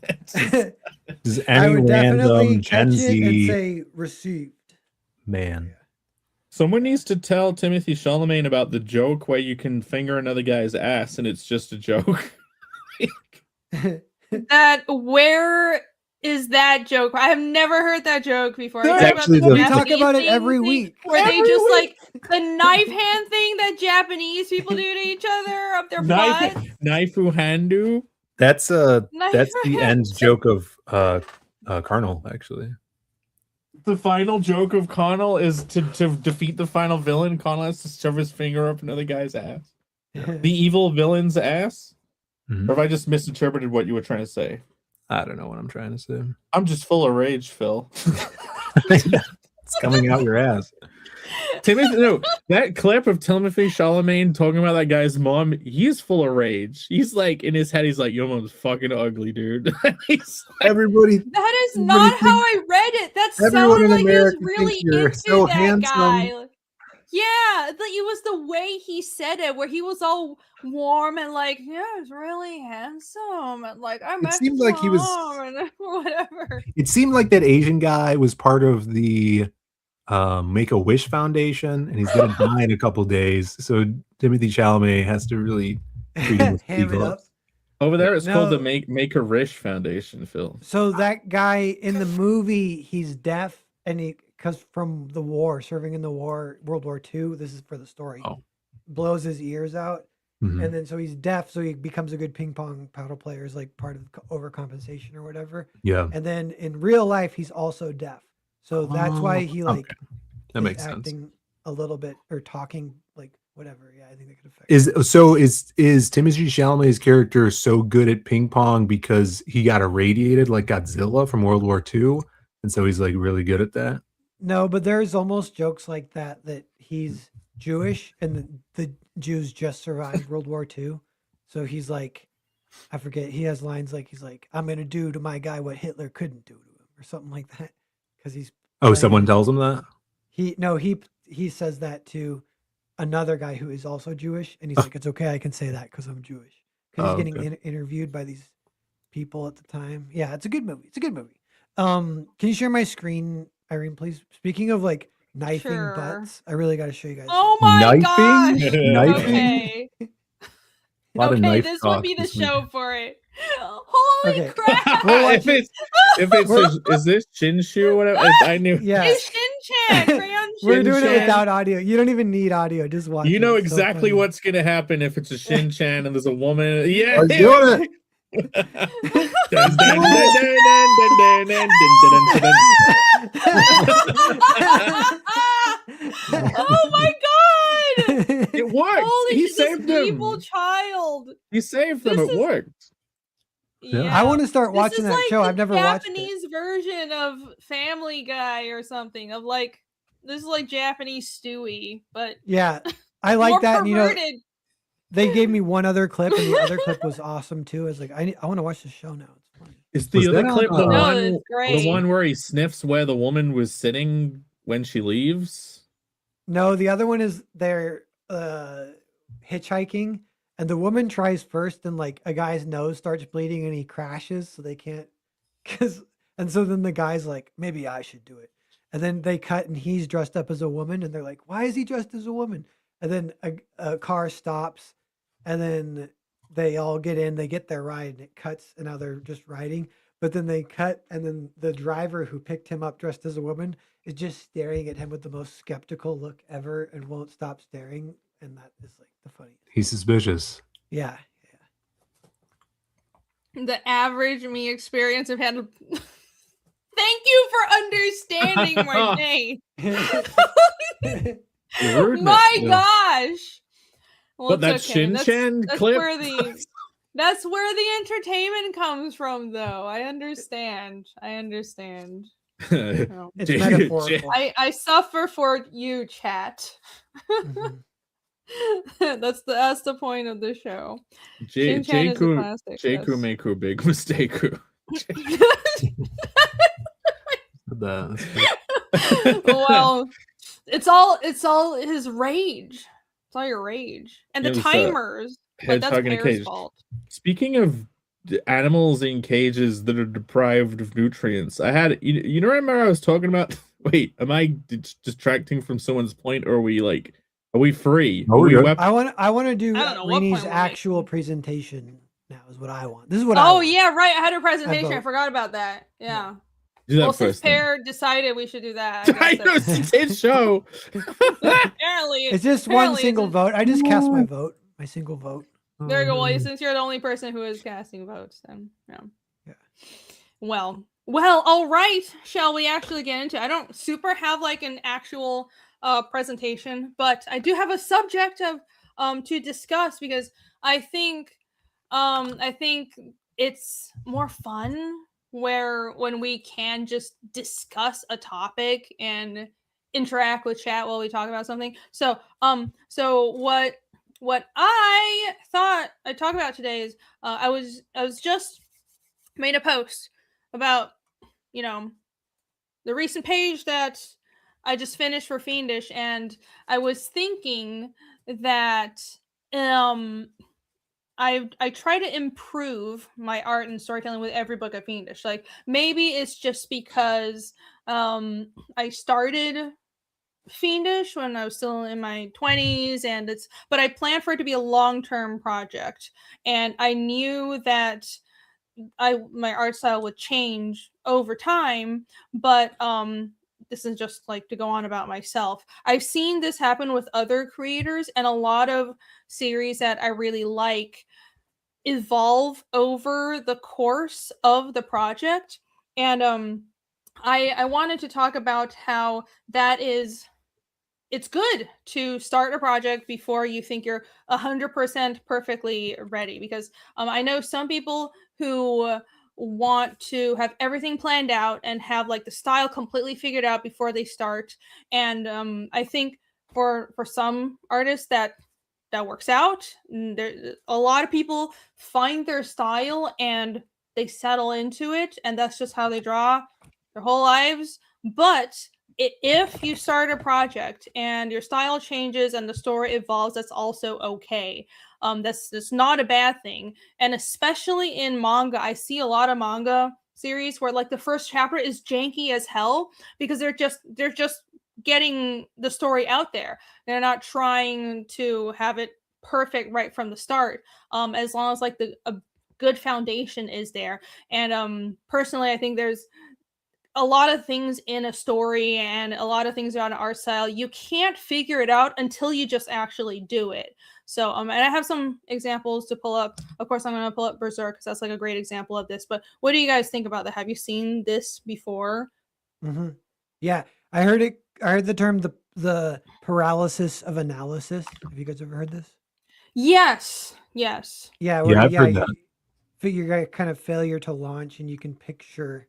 Yeah, someone. I've met people too where like I met one guy. This is more on the writing end, but when I worked at a movie theater part time, living in Phoenix, Arizona, and my manager, he's like, "Yeah, I've written 50 scripts," and I'm like, "Oh, cool. So do you like send them out or anyone read them?" He's like, "No, I don't let anyone ever read them." And I was Yeah. like, "What are you even doing? What are you doing? You need to like do the next step." So this is a little bit different, but it's you got to jump in. You got to. But do the the stuff. thing is, writing those scripts kind of is the jumping in, like making something other than you don't have to do it. There's people who won't even do the writing thing because they're like, I have to pitch everything, so now I have to think of something good. They can't just start writing. But for real, at least he's writing the stuff. Yeah. It's a weird example, that one, actually, because it doesn't even fully fit. But that is an example. It's like he's still not doing what you're supposed to do. He's still hitting like a paralysis point. Maybe overthinking it. But is he doing anything with anything, or is he just hiding it all? I think he's just hiding it because it's almost like an ego thing. He wants to say he's a writer and he wants to write, but he doesn't want to have anyone ever read it, ever. Kind of thing. Oh yeah, I've met people like that too. I mean, I don't know how you can improve without feedback, but the thing with getting good feedback, and not just like the opinion of just anybody, you can't just take to heart just absolutely anybody's opinion or everybody's opinion. It needs to be somebody who actually understands what you're going for. But also the point of having an editor and getting feedback and showing people your work is to accelerate that decision process. Something that would take you much longer to see, a problem that would take you much longer to see, someone else can help you because it's a second brain looking at your work, but they have to be in sync with your goals. They have to know what you're going for. Yeah. Did you pull up this image to go with what you're saying, or is this like the next point? Oh no, this was my previous point, right? So really well structured presentation here, but no, this was just an example of how art styles can change over a series. So and Berserk is weird because it doesn't just evolve in one direction. I feel like there's 3 distinct eras of the artwork. This is the Black Swordsman arc. So this is right at the beginning of the series, and you can tell this is super 90s Fist of the North Star looking, more of an old style manga drawing. And then this is my favorite. The favorite era of Berserk arc is Golden Age and also Lost Children. So like the midsection of the story. And I mean, I think this is a really good balance of detail and structure, where it's very detailed, but it's not too much. And the structure is there to shape language is really good. And I really like the faces too. But then the art changes again, and this is a Fantasia arc. This is what it looks like now. I'll be honest, I don't really like how Griffith looks and how like Casca's face has just become. This is still Meteora though, right? Thor? Wait, where is Casca Yeah, on this well, page? now it's not, of course. She's not here, but her face basically, it's like this really, it's become like really, I don't know, it's become almost like shoujo, except Guts looks more gruff, manly, but then Griffith's face and Casca's face has gone in a different direction. I don't know. It's still very detailed and beautiful, but it's just not. I like the Golden Age art style more. But, anyways, my point isn't to criticize that. It's fine. It's still a nice art style. The point is, especially a series that has been running as long as Berserk. I mean, this comic is my age. Your art style is going to change, and that's okay. So to build that evolution into your work, or just be okay with these changes happening as your work progresses, is fine. It's smart to account for that. That was my point. Yeah, I like that. I agree.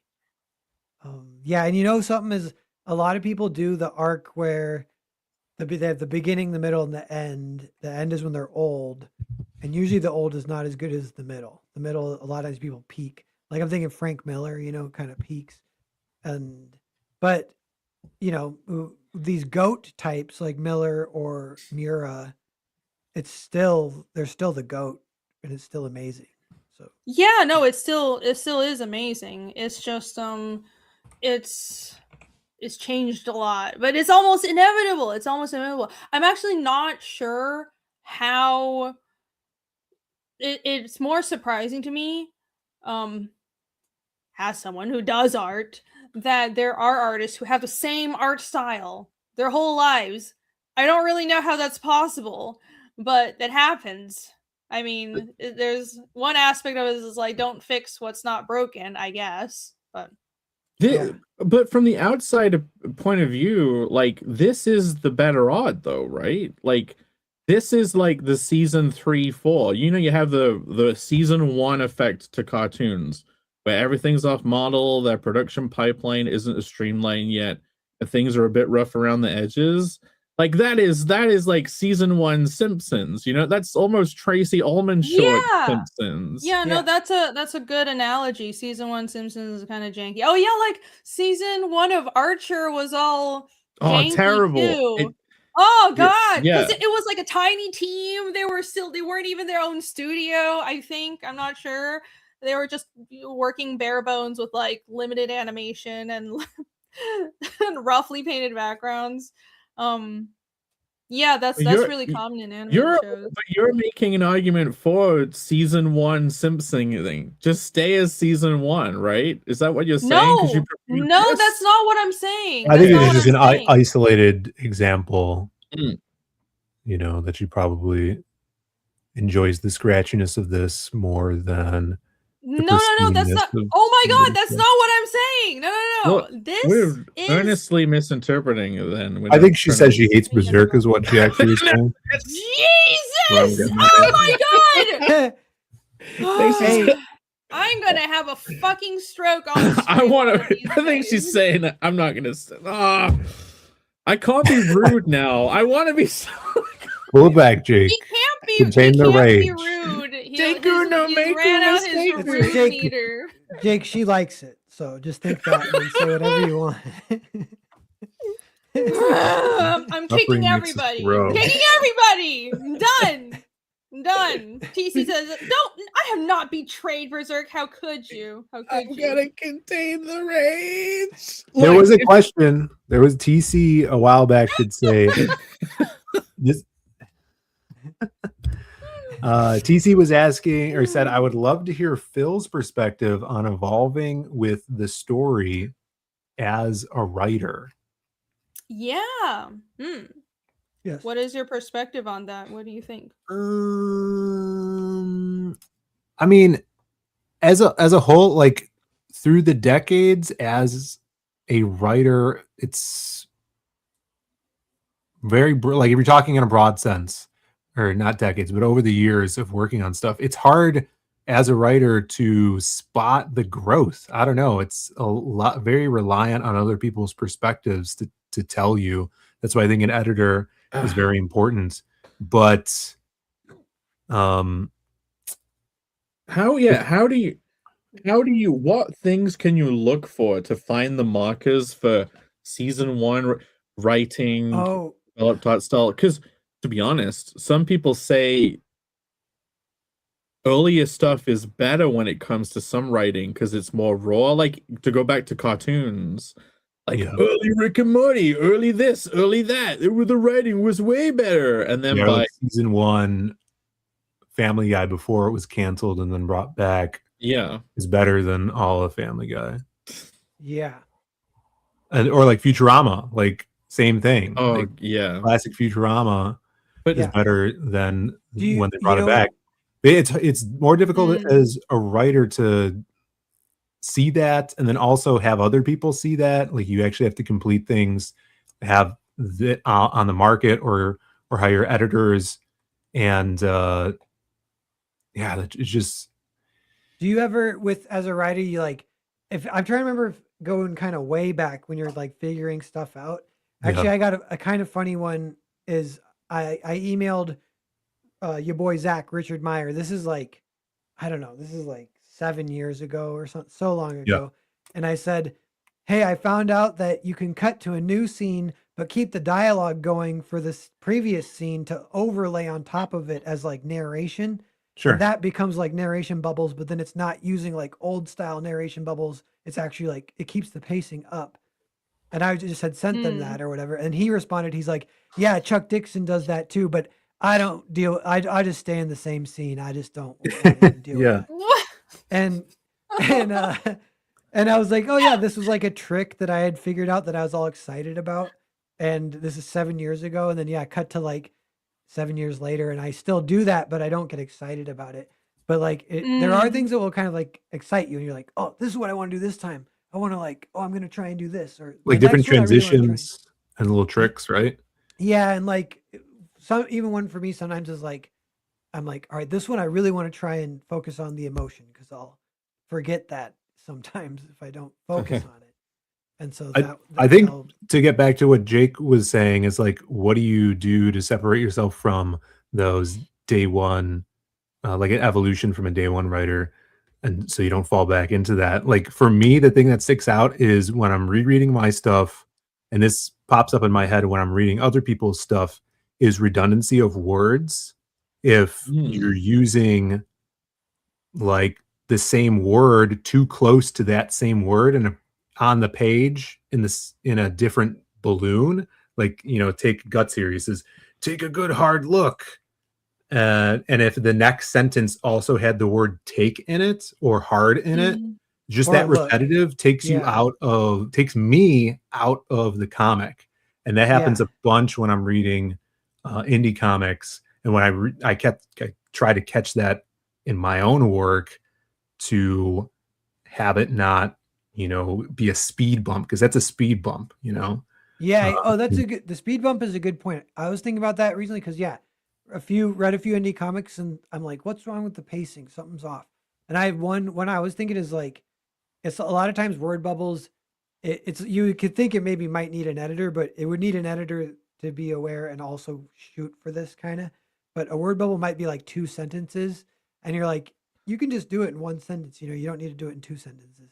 And so if you do that, all of a sudden it's reading a lot better. Like even for here when he goes like, take a hard look. Like if it was like a little bit bigger and he had also said also in that sentence, like, take a hard look, just like I told you the other day, or something like that, And it's like, you're just like, just take off that second part. Nobody needs that. Well, that's true. Yeah, you find out you can use much less words than your original script in dialogue. Well, look, Vic says, is this just a poor translation?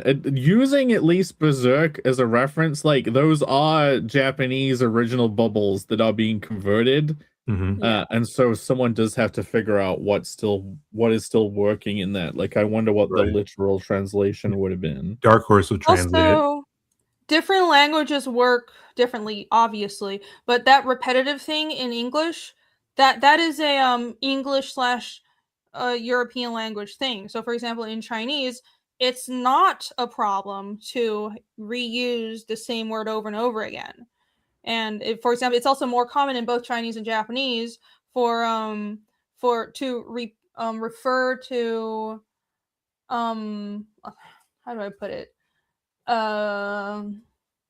Like when you're talking about another person, you just refer to their name over and over again, but that would sound weird in English, just small nuances like that. So that causes problems in translations, and that's part of why you want a human translator. The one example of it where it's like if you just plug it into an AI, well, even if they'll translate it accurately, it doesn't feel natural like a person talking.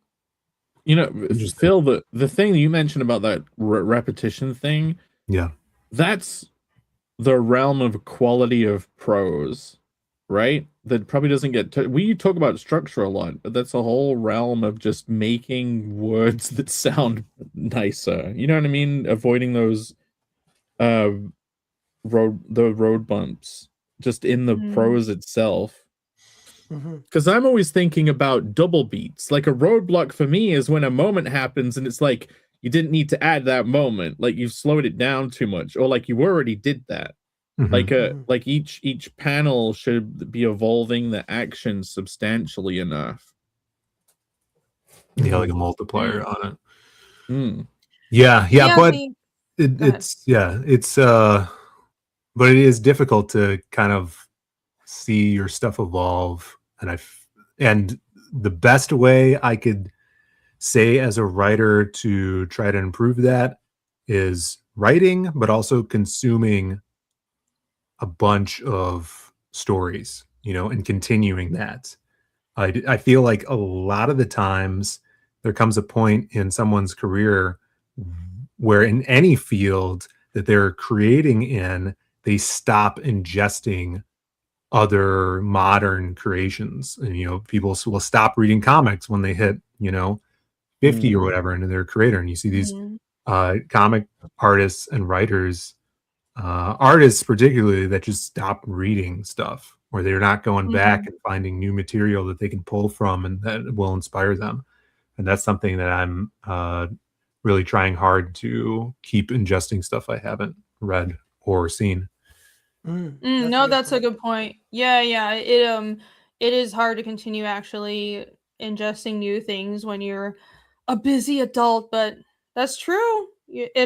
Continuing to learn is part of continual improvement, and it's really easy to stop trying to learn or imbibing new media actively thinking about it, not just having TV on in the background or something once you're like busy and you don't have a bunch of free time as a student or something, right? Well, because you're around it so much, right? And like I said, this Yeah. is in any industry or profession, is a lot of the times jobs hopefully start off with something that you love, but it could become work. And when it does, then you don't want to be around it anymore.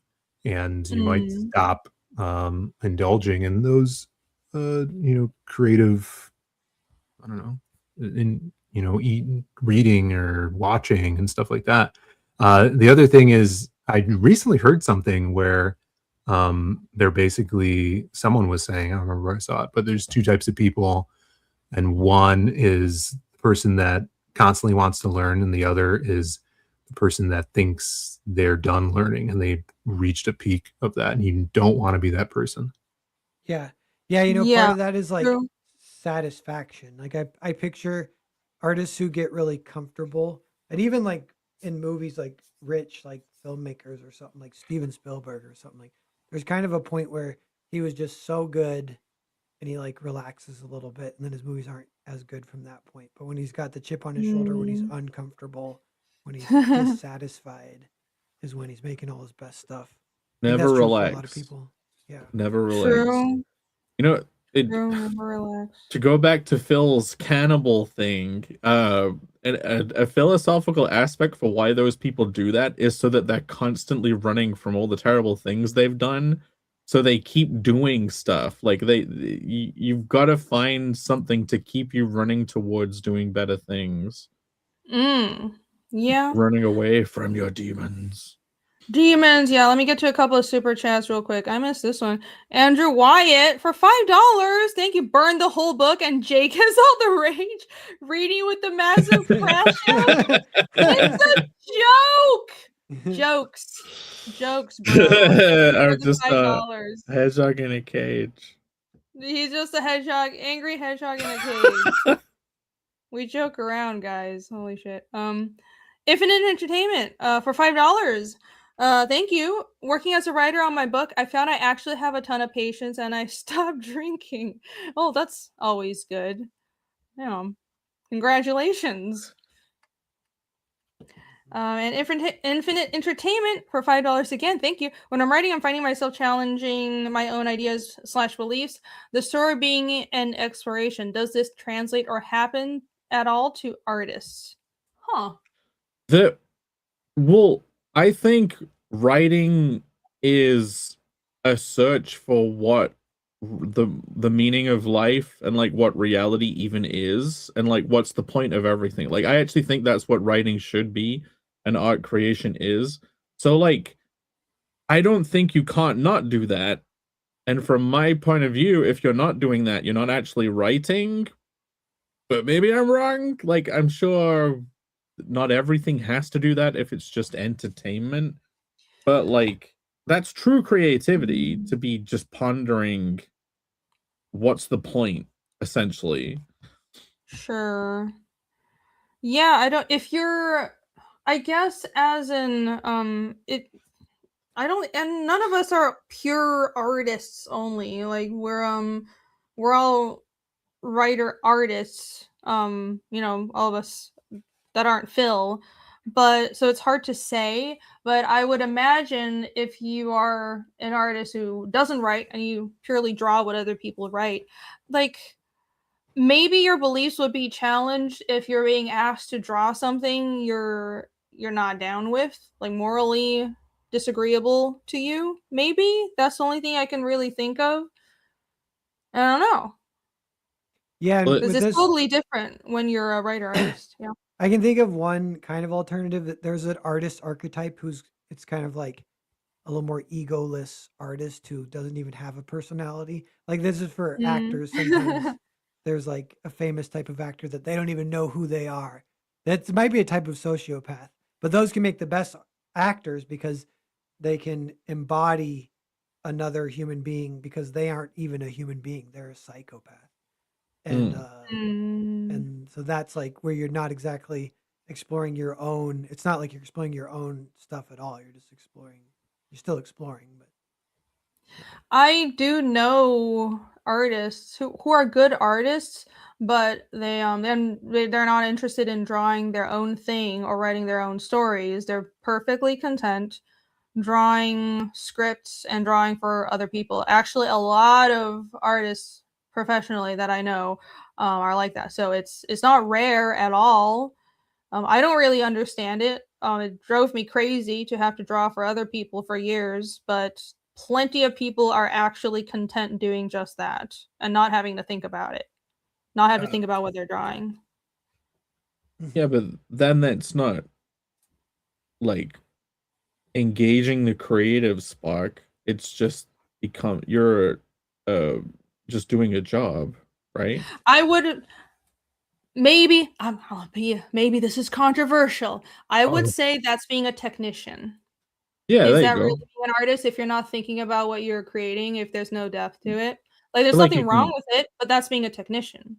It's like what is? I mean, you can create nice images as a technician. I know people are sensitive about that. It's like, no, I'm a real artist. It's like, I don't care about those definitions. Factually speaking, what you're doing, if you're not tapping into something that has meaning or trying to communicate meaning, then you are just a technician. That's okay. But I do think that art should be trying to communicate meaning or trying to tap into something.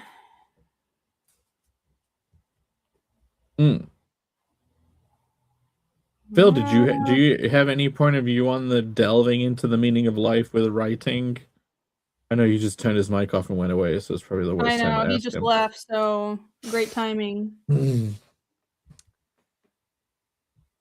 Bancroft says Shakespeare employs several methods of repetition for impact, including. Thank you. I just wanted to read that because I have no idea what any of those phrases were. That's how Shakespeare made his stuff memorable, and he used different techniques. They totally government constructed language, but there are methods to writing prose in a certain way that makes it stick in your head, and we've talked about it before. Like, how do you make things memorable, iconic? And there are memorable ways of composing prose. And a lot of people can try and get it, but they just sound like assholes. Sure, yeah. True. They just sound like assholes. Oh, Phil's back. I'm back. I have to repeat your question again. There was a question. Oh, sorry. Oh, real quick. James L. Brooks, he's a story supervisor for The Simpsons, but he does movies in the 80s, and he still does movies today, but he's a really good writer, famous writer, kind of. And he said a kind of good, interesting quote once. He's like, people always say that great writing doesn't draw attention to itself and it becomes invisible. And then the only purpose is to tell the story. He's like, but I kind of disagree. I think great writing is really fun to read. And if you want to write some great writing, by all means, feel free. Something like that. So what was your question? Oh, did you have an opinion on being a jobber of just writing and the writing doesn't have to explore versus your creative output is just trying to mine the soul and figure out the meaning of life? An opinion on those two types of creating? Yeah. Is one more valid than the other? Which one do you lean towards? Because if I was just... I've had the opportunity in the past. Anytime I've been offered something that's just a job and creating is a job, I see death. I see you are correct. I see the end of everything. There was once a long time ago, when I first started getting into comics, and I had a friend who had connections in Doctor Who comics, and they were switching out the backup artist for those. And he was like, hey, I could get you this job. Do you want to draw a thing? Yeah. And they gave me a script, and I just looked at it, and I'm like, this is death. There's the same thing. I've asked writers that I knew, hey, I would love to just draw a script you've written. That would be great to draw something written by a good writer. And then they send it me, and I'm like, death. It's death. I'm doing nothing. I would just be a technician. It sounds like you're lazy. Yeah, no, it is that too, probably. I'm just kidding. I know what you mean. Yeah, so more recently I've just had like a compulsion to make the connection of whatever the story is to the second option you're saying, like mining the soul. Like, oh, how do I make this like mean something to the character, and how is this going to resonate into the future? But there are stories that are just like romps, and those serve a big purpose in media and entertainment. Characters like The Mask and Lobo, and like that are just Fast and the Furious films and freaking Guy Ritchie films. Like I watched Lock, Stock, and Two Smoking Barrels a couple weeks ago, and that's just a knee slapper action flick with humor in it. There's no like existential meaning or soul mining to that film, but it's very entertaining, and it was a blast of escapism for an hour and 25 minutes or however long it was. Okay, the Mask. See, to me, that really is mining the soul, because you have characters and then you have the Mask version of them, and it's talking about the your shadow. Like it's deeply soul mining. It is, but at the it's not. same time, no, but okay. When you're reading it, it's not. If it's no, but you could analyze it that way, but it's slapstick gore, Well, I don't. Okay, then I guess I would have to reframe what I'm saying. If it's only soul mining and it's not like, you gotta make it entertaining, otherwise, like, who's gonna read you bitching about the universe comic version, right? Like, I think that exploring the soul whilst making people laugh because a guy shoved a bomb down another guy's neck, like, that's true art. Maybe I'm tangenting. I mean, I think there's room for both kinds of stories. I think there has to be both kinds of stories. I don't think there's any soul-wrenching conundrums in Lobo. That's just fun. Yeah, I do agree. You don't need to. Not everything can be or needs to be some kind of like deep vision. But I do think it's important that the creator is actually enjoying what they're doing. Like, you could just be having fun. Even that is tapping into something. That's just tapping into joy. And you're not just there for a paycheck. So it feels different if someone's just having fun. Yeah, Matt says Lobo is about taking the piss out of culture. Yeah, is Lobo not like, you guys take this shit way too seriously? Like, is that not the bit of Lobo? I mean, a lot of it is spoofing comics. But the what is Looney Tunes? I mean, Looney Tunes has its place in culture. There's some parody in there. There's spoof in there. There's lots of entertainment, mindless violence. Tom and Jerry, Yeah, just having fun is tapping into something, I would say. Bancroft says, but you get paid, which is life. And in reality, you're saying it's death. I mean, yeah, sure. I'm creating very art is a luxury. Yeah, it is. It really is. I mean, I feel like such a bitch complaining about, oh my god, my life is so hard, or I was hired to do this thing that I didn't totally enjoy. Like, shut the fuck up. It's a privilege to even be able to do art for a living, and I'm very aware of that. But yeah, but we're always striving for more freedom. People always tell me that in my real life if I ever complain. I'm like, how poor I am or something, and they go, well, you're living your dream. I'm like, my dream is to be rich. Shut up. Just If you want to be rich, just build a Claude bot to suck money in through the stock market whilst the world burns. Like, it's a perfect time to do that.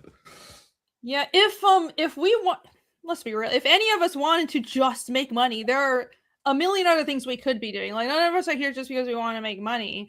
And it's like, again, to settle for, well, you're making money and that's good enough. That's where stagnation happens. And like Bancroft, I know you work a day job. I worked a day job while drawing the early parts of Fiendish. But the thing, and a lot of people who make indie comics, they're still working another job, but that's not settling. You're still trying to break free and do your own thing. And that, I think that part is life. That is not giving up, and that's striving to still be an artist. I don't know what I'm talking about. You get my point, hopefully. I want to call out Michael Bancroft in the chat. Just generic call Can I do that? What are you general call out. Earlier he was in the chat because I said my word redundancy is an issue in a lot of amateur comics and dialogue. And him and Matt in the chat were like, repetition is great. It is. I love repetition. It's different than redundancies. Repetition is a tool you use for impact. And I love using it. And I love when people use it, in Poe and Shakespeare. And I try to use that for impact in my writing as well.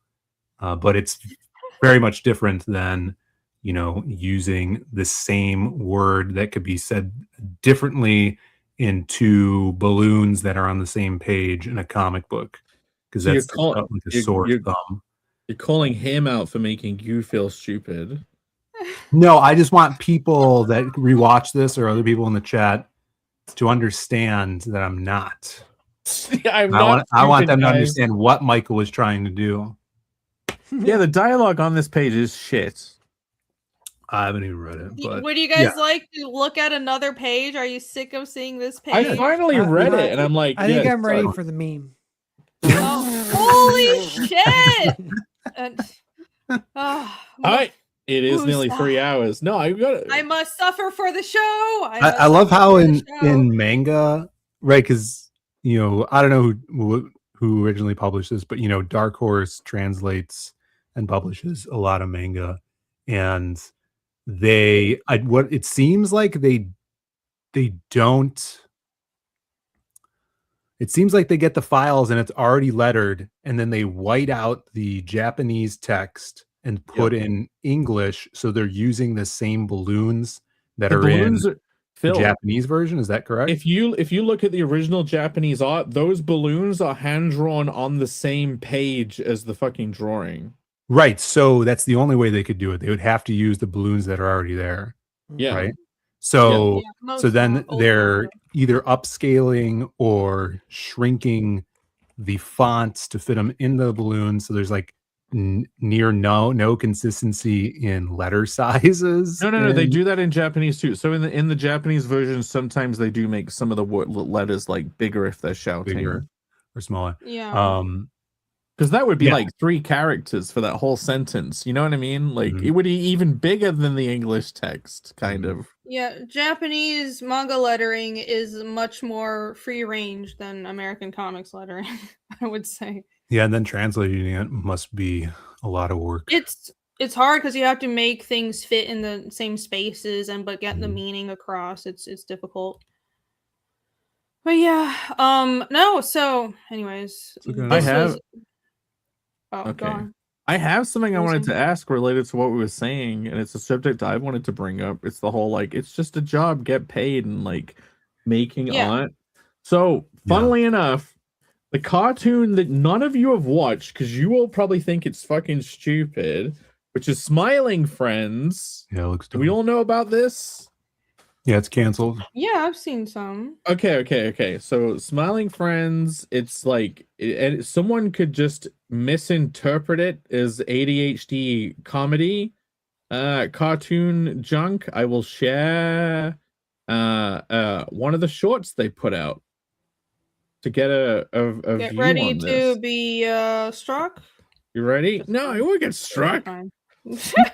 Ready? Wait, so this is the very beginning? Yeah. Like this is the Got a good early Smiling Friends? Smiling friends. No, this is more recent Smiling Friends, but it's just very short, so you can get a taste. Okay. Right? Hello, I'm Disney. Whoa. Hello, I'm Disney. Thank you for having me. Watch out, man. Thank you Hey, for no having me. problem, though. Anytime. Happy to help. Because I was just, I was over there for a second and and thank you again for having me. I Oh, think. we're just glad you're smiling now. Yeah, and honestly, man, we're just most importantly, we're glad you're safe Okay, now. yeah. I was thinking I wanted to tell you, okay, goodbye. Thank Okay, you, see you, Walt Disney. Yeah, see you later, man. Hey, Godspeed and safe travels, brother. Oh, he was great. Yeah, he really was, man. I really love that guy. And Wait. My wallet's gone. What? What? oh Really? my gosh! Yeah, dude, my gold watch is gone too. What's going on? All the shit is out of my I didn't know you pockets. had a watch. Wait, Yeah. wait a second. My phone and wallet are gone too. I saw Roy Disney do it when he bumped into you before he left. Alan, what you saw that? Why didn't you say anything if you saw that happen? I don't know. I was in shock. Should I call the police? Yeah, I think you should, and I'm gonna go try to get him on foot. That's all my stuff. Okay, yeah, I'll call now. Just Okay, go, yeah, I'm just gonna go. run I'm gonna go after get him. I'll be right back. You I'm gonna could go. chase Okay, after okay, go the right guy. back. What is That's, this show? Was Is that the so end? weird. That was the end of it. that was the bit. That was the short. It didn't wrap up. It makes me mad. So what? Wait, what was the point? I forgot the point because that was so confusing. No, I'm just letting people see what Smiling Friends is. The point I'm saying is hello, I'm Ron Disney. Hello, I'm Ron Disney. Right. Smiling Friends had 3 seasons, right? And they were great. They were awesome. The last season, it had like a bunch of like wrapping up of character arc stuff. They got booked for 2 more seasons, season 4 and 5, and they put out the Paris like so confused. Anyway, Adult Swim, but like said, like we agree to fund you for 2 more seasons. They canceled the show themselves. Recently they dropped the show because they said they didn't want it to become shit like Family Guy, South Park, Simpsons, and there was no ending. They're just out, and like literally this is, I know you guys aren't into this animation stuff that much, but this is like global phenomenon sweeping the internet. This is like they literally I never heard of it. Because you're sitting drawing Percival all day and reading about like which I'm just kidding. comic... I heard of it. From Jay. But I wanted to bring up the nobility of that because they've just dropped it. And like they could have made tons of money forever. They could have just let other people take over the project, shipped it off to Korea. Like even in the last season 3, you started seeing more Korean animation names popping up. Like the company also got bid out by like Warner Brothers or something. And it's like they saw the writing on the wall of it becoming one of those shows. And they're just like, nah, I'm out. It's over. Don't care. Like, so they pulled out? Yeah. They decided to quit. They had 2 other seasons that they would have been paid for. They could have sunsetted it. They could have made money forever. They could have had like Hot Topic full of Charlie and Pim plushes for eternity. Some but people don't like money. They decided to end it. Like, is that noble? Like, what are your opinions on even doing that? I think Probably fine. Yeah, that is discussion. That is noble, but you have to be careful because you run the risk of misjudging when you're getting to that point of so I'm a huge fan of Studio Ghibli, right? Miyazaki's animation studio, and I think they've managed to make such good animation work for just like decades and decades because when Miyazaki and what's the other guy's name, Takahata, the founders, their core philosophy was we want to have an how how do I put it? I don't forget I forget the exact wording, but they wanted the studio to exist to produce the art. They didn't want to make art just so the studio existed. And they were always like, we'd rather disband the studio if there are no more things to create that are worth creating than force ourselves keep creating. And I mean, just by luck, Miyazaki cannot retire, and he has a wealth of ideas, and he's still making things at like fucking 100 years old. But I think that is noble, but also being too paranoid of getting to that point of, oh, we're just creating something for a paycheck, and we don't want to get to that point where it's not about the art anymore. I think once you maybe there's a point where a franchise, I even hate that term, something you create gets so successful that it's hard to get honest feedback on it anymore. So you start losing sight of, is this really the same as when it started?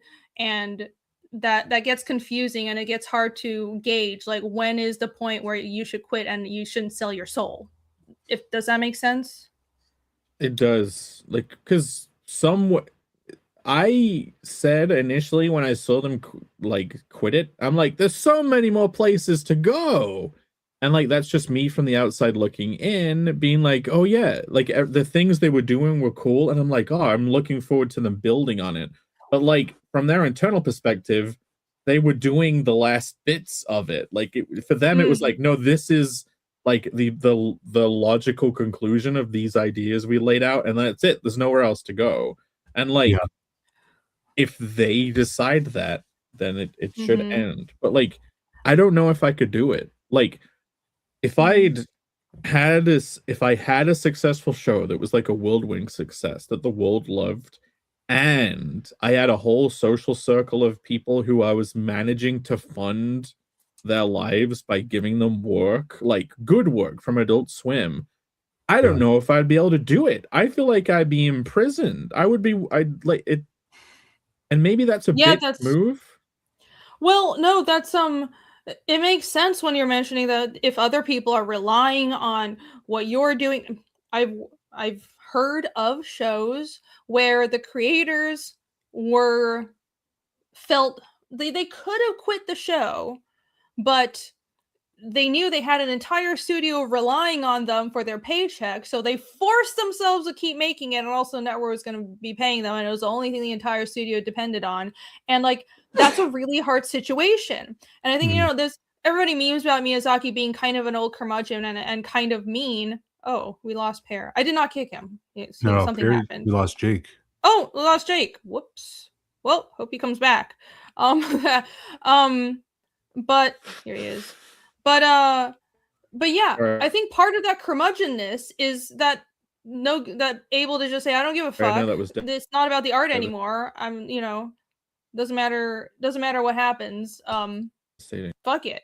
But that's hard. That's hard to do when other people are relying on you. What were you saying? He's lagging. I think the most likely thing. Yeah, yes, you were lagging a little bit. Your camera's lagging. Turn your camera off. You're lagging. I think what probably happened is the show got so big, they're about to make that Hot Topic deal, but they were approached by a elite shadow cabal that wanted to take pictures of them eating human. Yeah. And then they're like, nope, we're out. You figured it out. Not worth I mean, oh my gosh, there's two. I know your point was the corpse. The toughest thing, but then I think Phil probably said something and I missed that. Yeah, mine was the truth. What was the Phil truth? said You'll find out one day.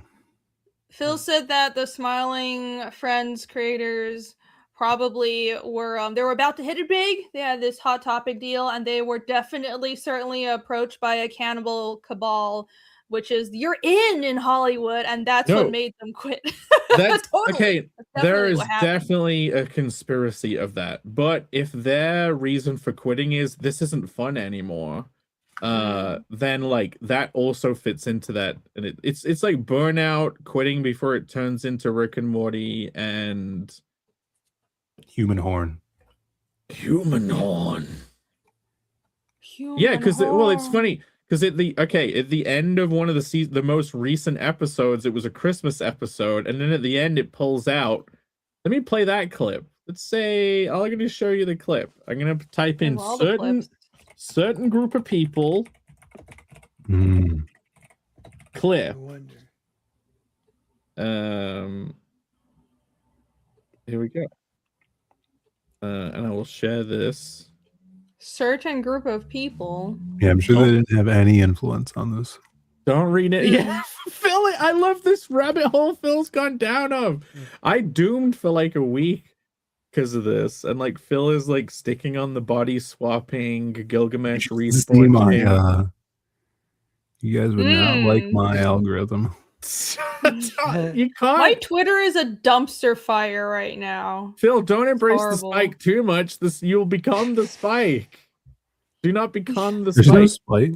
Anyway, here's part of the conspiracy of like what happened just before the show surprisingly got ended. Finally figured out where he belongs, which just goes to show that no matter how different we all are, everyone can get along with each other, except for a certain group of people. You know who I'm talking about. Excuse me? What? What did you just say? What is this? Just wrap. You said something about a certain group of people. What? Oh, it was a joke. It was a joke. It was a joke, but it didn't land as much as I thought. Who made this? Did they make this? No, whatever. Yes. Whatever. Yes. But I'm just curious though. What group? You're not going to say what group it was. You don't want to say what? Which it was the group that was supposed to. It was supposed to be a mind experiment. Whoever came to your mind. It was a joke. Doesn't matter. It didn't land as much. Just say the group, dude. Just say what. Just say what. Sorry, I'm with Charlie here, and we don't even know who you are. Who are you? Yeah. How did you get in here? This is a private event.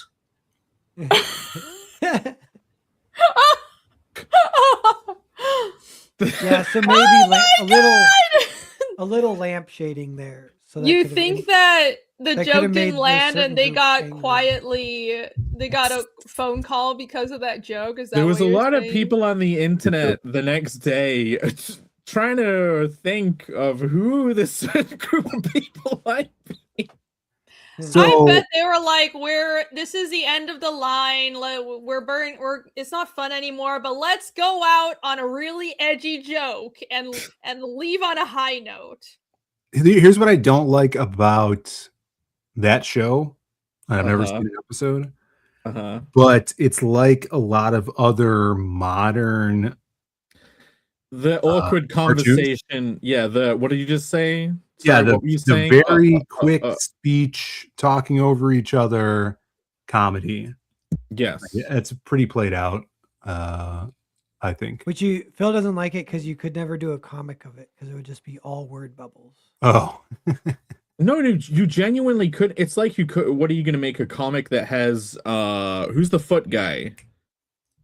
Quentin Tarantino. You couldn't draw a Quentin Tarantino comic. All the dialogue would fucking suck because no one's acting it. Yeah, Phil, I agree with you on hating that trend, but I really like Smiling Friends. I'm sure it's good. That is definitely a trend. What other cartoons do that? It's an Adult Swim thing.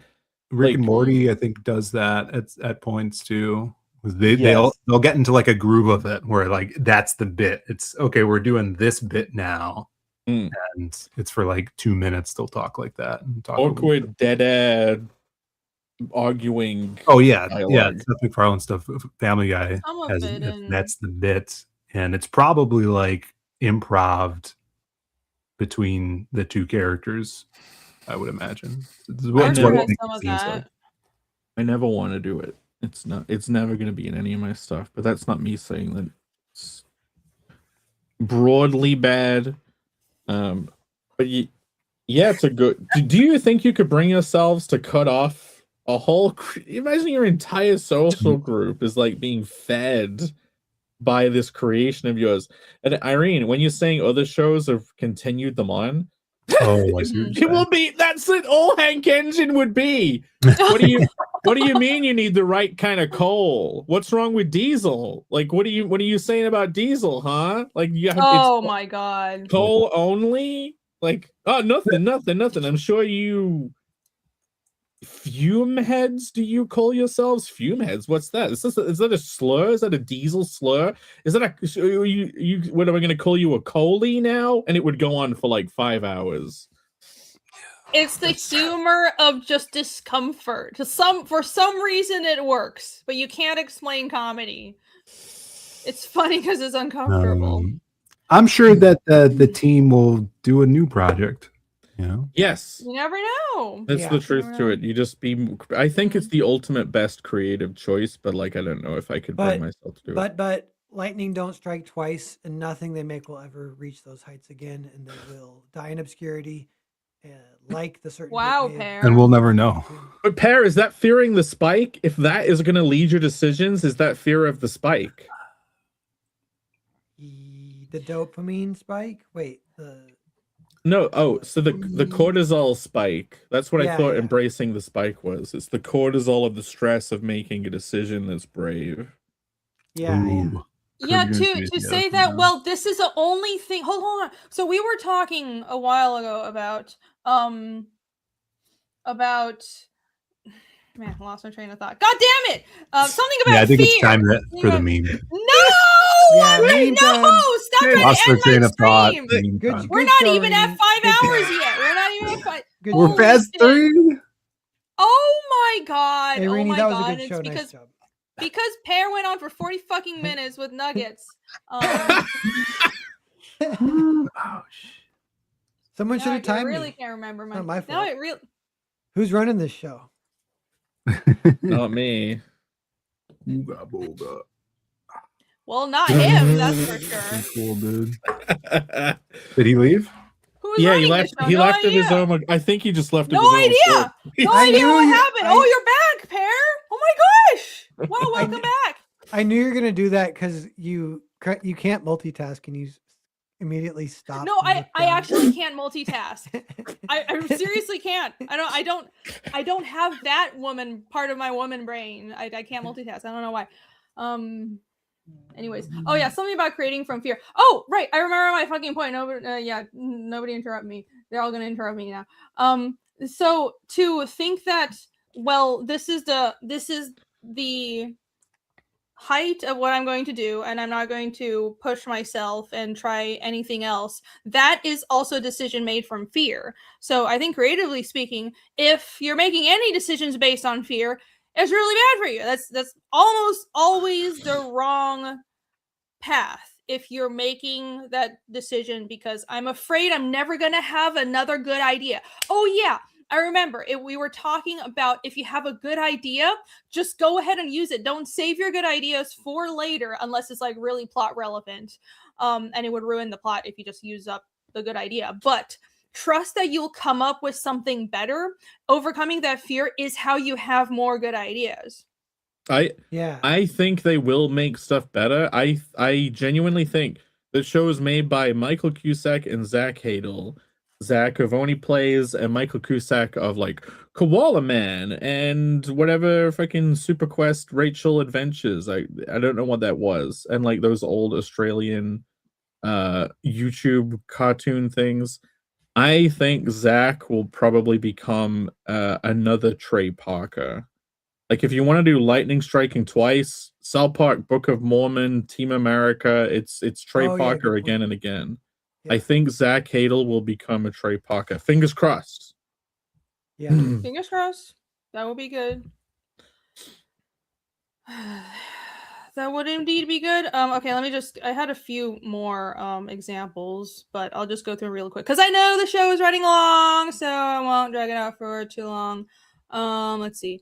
Just to wrap it back up to the point I was originally making. No, not that. That's the art book. Right. I was talking about this last time as well, but again, Blame is another example of a creator who just had an idea.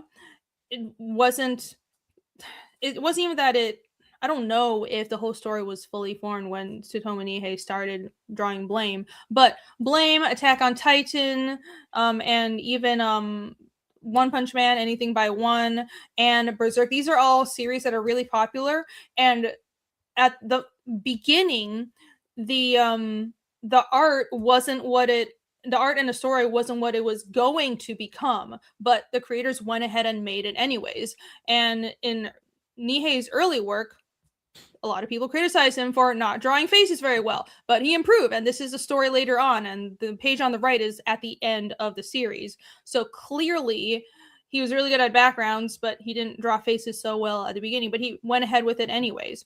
Berserk changed its style over the course of the series, and I brought up Why the Last Man, because when I was reading it, this is Why the Last Man. Yeah, it is. I remember noticing a huge difference between the art at the beginning and the end. Now that I'm looking back at it, I mean, you can tell it's kind of different, but it's not as big as I remember. But when I was reading, I was like, wow, the first few chapters really weren't as well drawn as later on, but there's a slight improvement. You can tell that the art was definitely evolving, and this is the last chapter compared to the first. So there's some evolution. I think you see it less in American comics because you tend to have writers hire an artist that already has a mature style, except for indie books. But my point is, speaking to other indie creators or people who just have ideas, it's okay to just get started on a project before everything is completely fully fleshed out and before the art is absolutely 100% there. And you can also build into your story room for expansion, because we're talking about writing and writing evolving as a story continues. And I wanted to mention that I've noticed that with my writing, the story builds upon itself. You'll have new ideas come in as the story progresses that you didn't think about right at the beginning. And that's just a natural part of something that isn't just one book. If you're doing anything that's multiple installments, you're going to have ideas along the way that you didn't come up with right at the beginning. And there needs to be wiggle room to accommodate for that. That's just completely natural. That's going to happen, and it's going to make a series more... It's going to make your work more fleshed out. Epic. Yeah. I got an example of You got an example? Hold on. Oh wait, no, mine's a joke one, Phil. And it's super of course quick. It is. It's actually dunking on something that pissed me off in the past. Look, here's some great Derek Robertson art from The Boys for a while. The Boys. Yeah, it was just wonderful art, like great expressions. I love Derek's stuff. Like, look at this face. Look at this fucking hey, punk. Thank you for the link. Is that Butcher? Yes. And then I'm butchering here. You know, and then later on in the series, Derek really improved when the art went to in this direction. It's just like a stylized version of the characters, a little simpler. Like look at that face. Look at the construction of that face. I don't know about this art. Look at the beautiful emotion on these dead-eyed expression. He really improved. Wow. Tell us what you really think. No, what do you think caused that? What do you think happened? Well, I think he changed it. I think it was originally Derek Robertson, and then he legally had his name changed to this guy, John McCree. So artist changed, you're saying? Very funny. Okay. Yes. No, Derek Robertson had his name legally changed, right? To the other artist. I haven't read it. I can't tell when Jake's joking sometimes. I don't know that series. My God, the gaslighting. So that's Why the Last Man? Yes, that's Why the Last Man. It's more like, why does this look so bland? Am I right? Wah, wah, wah, wah. The story was interesting. Have you ever read it, Phil?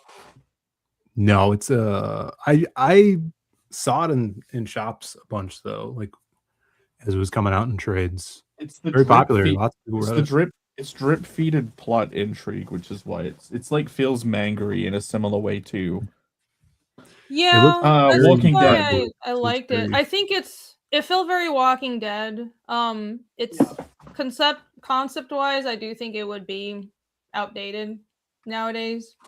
But yeah, it was intrigue, and the character interactions felt a bit like Walking Dead, so that was where the entertainment came from. Yorick was annoying though. I was so annoyed when I loved reading The Boys and then they switched artists because I'm sure they were late on a deadline, and I'm like, why? I could redraw this better. Just let me do it. Yeah, someone asked how much of the manga art style is dictated by deadlines. I think a lot of it, but keep in mind there are manga magazines that aren't weekly. So Berserk, for example, comes out in Young Animal, which is a monthly magazine, and Berserk doesn't even come out every month, as is famously known. It comes out whenever it wants to. So yeah, there are options other than just you have to do like a whole chapter every week.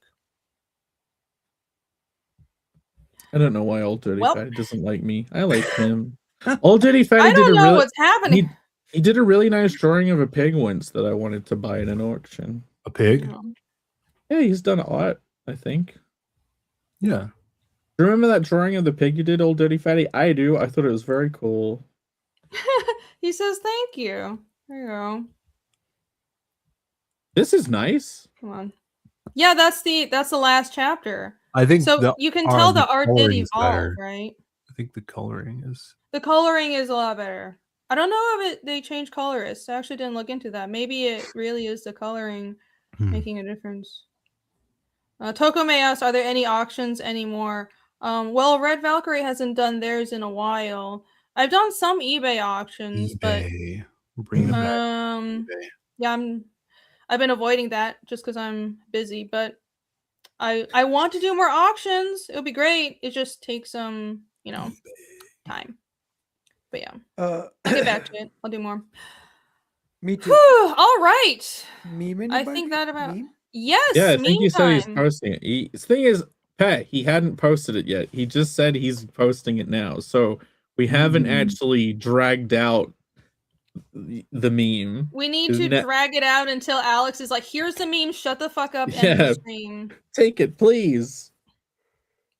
Okay. Going through all these and my art book that's going to be coming soon. Everybody, keep an eye out for that. It'll be launching in maybe a month. Put the timer on. There you go. Yeah. That's literally all I was going to say. Literally, all I was going to say. Oh my gosh. Oh, I'm gonna go get a drink after this for breakfast. Too late. The stress. Okay, I'm playing the cat video. The meme will be incoming soon. Don't leave, everybody. We're gonna do a second half where we just hang out and continue yelling at each other. And there's more. So. Yes, there's more. I mean, you don't have to say. Anyways, don't go anywhere. We'll be right back. Cat video. Let's go.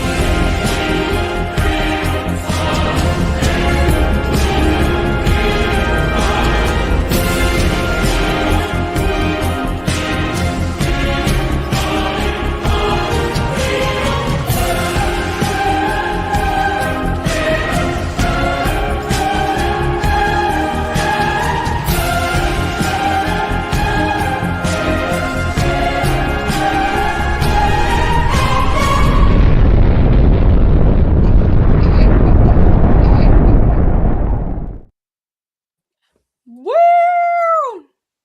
Old Dirty Fast says 2 a.m. And what does that have to do with late. drinking? It's late. That's the prime time for drinking.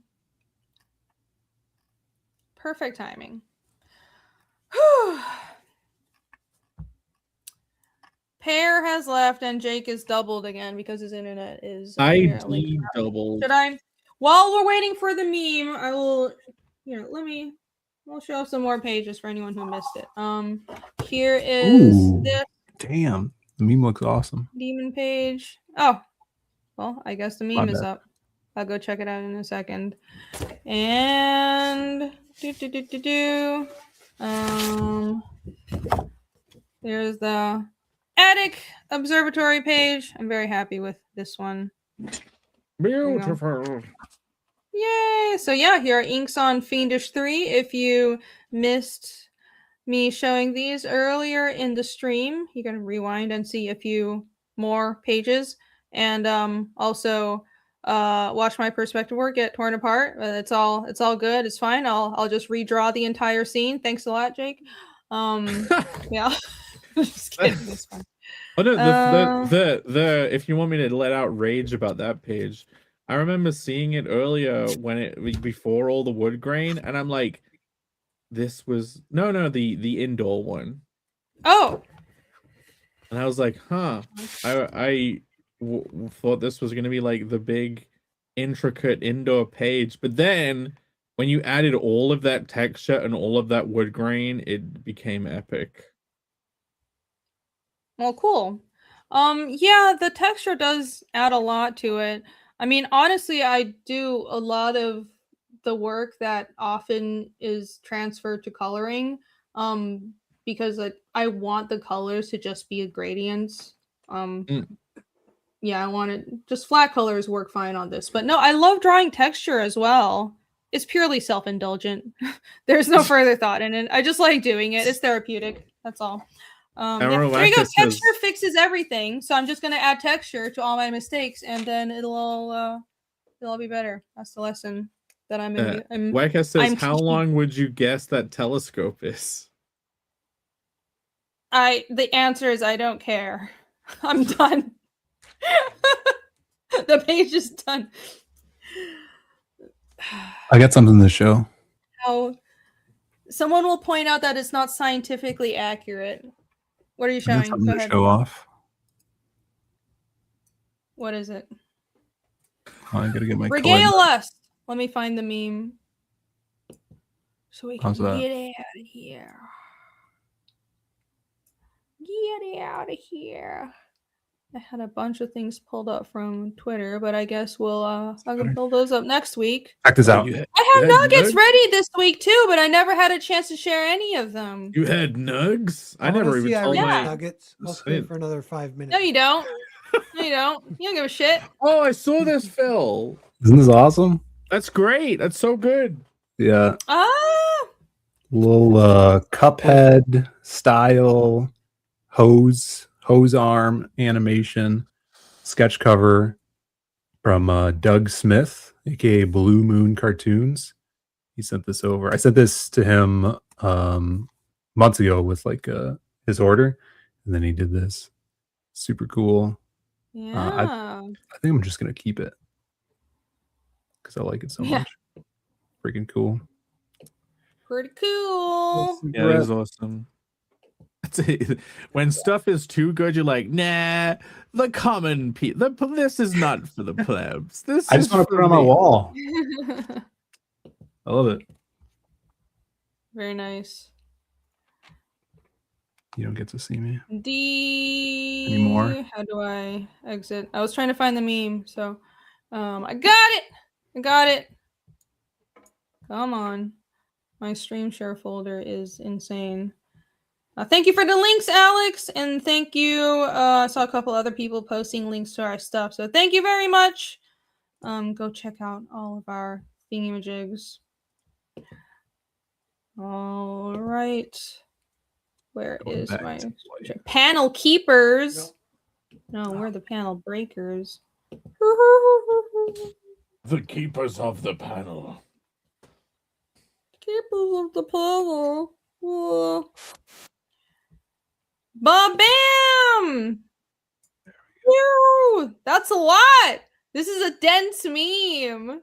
Glorious. Yeah, did we reference? So we got giant Titan versions of our characters. Oh, that's awesome. Look at that. He turned your villain guy into a green giant. Yeah. I know. That's amazing. Oh my god. That is wicked. Alex, did you have to copy paste that Connell head on without the nose? Because it still looks AI made, so maybe it just didn't add a nose.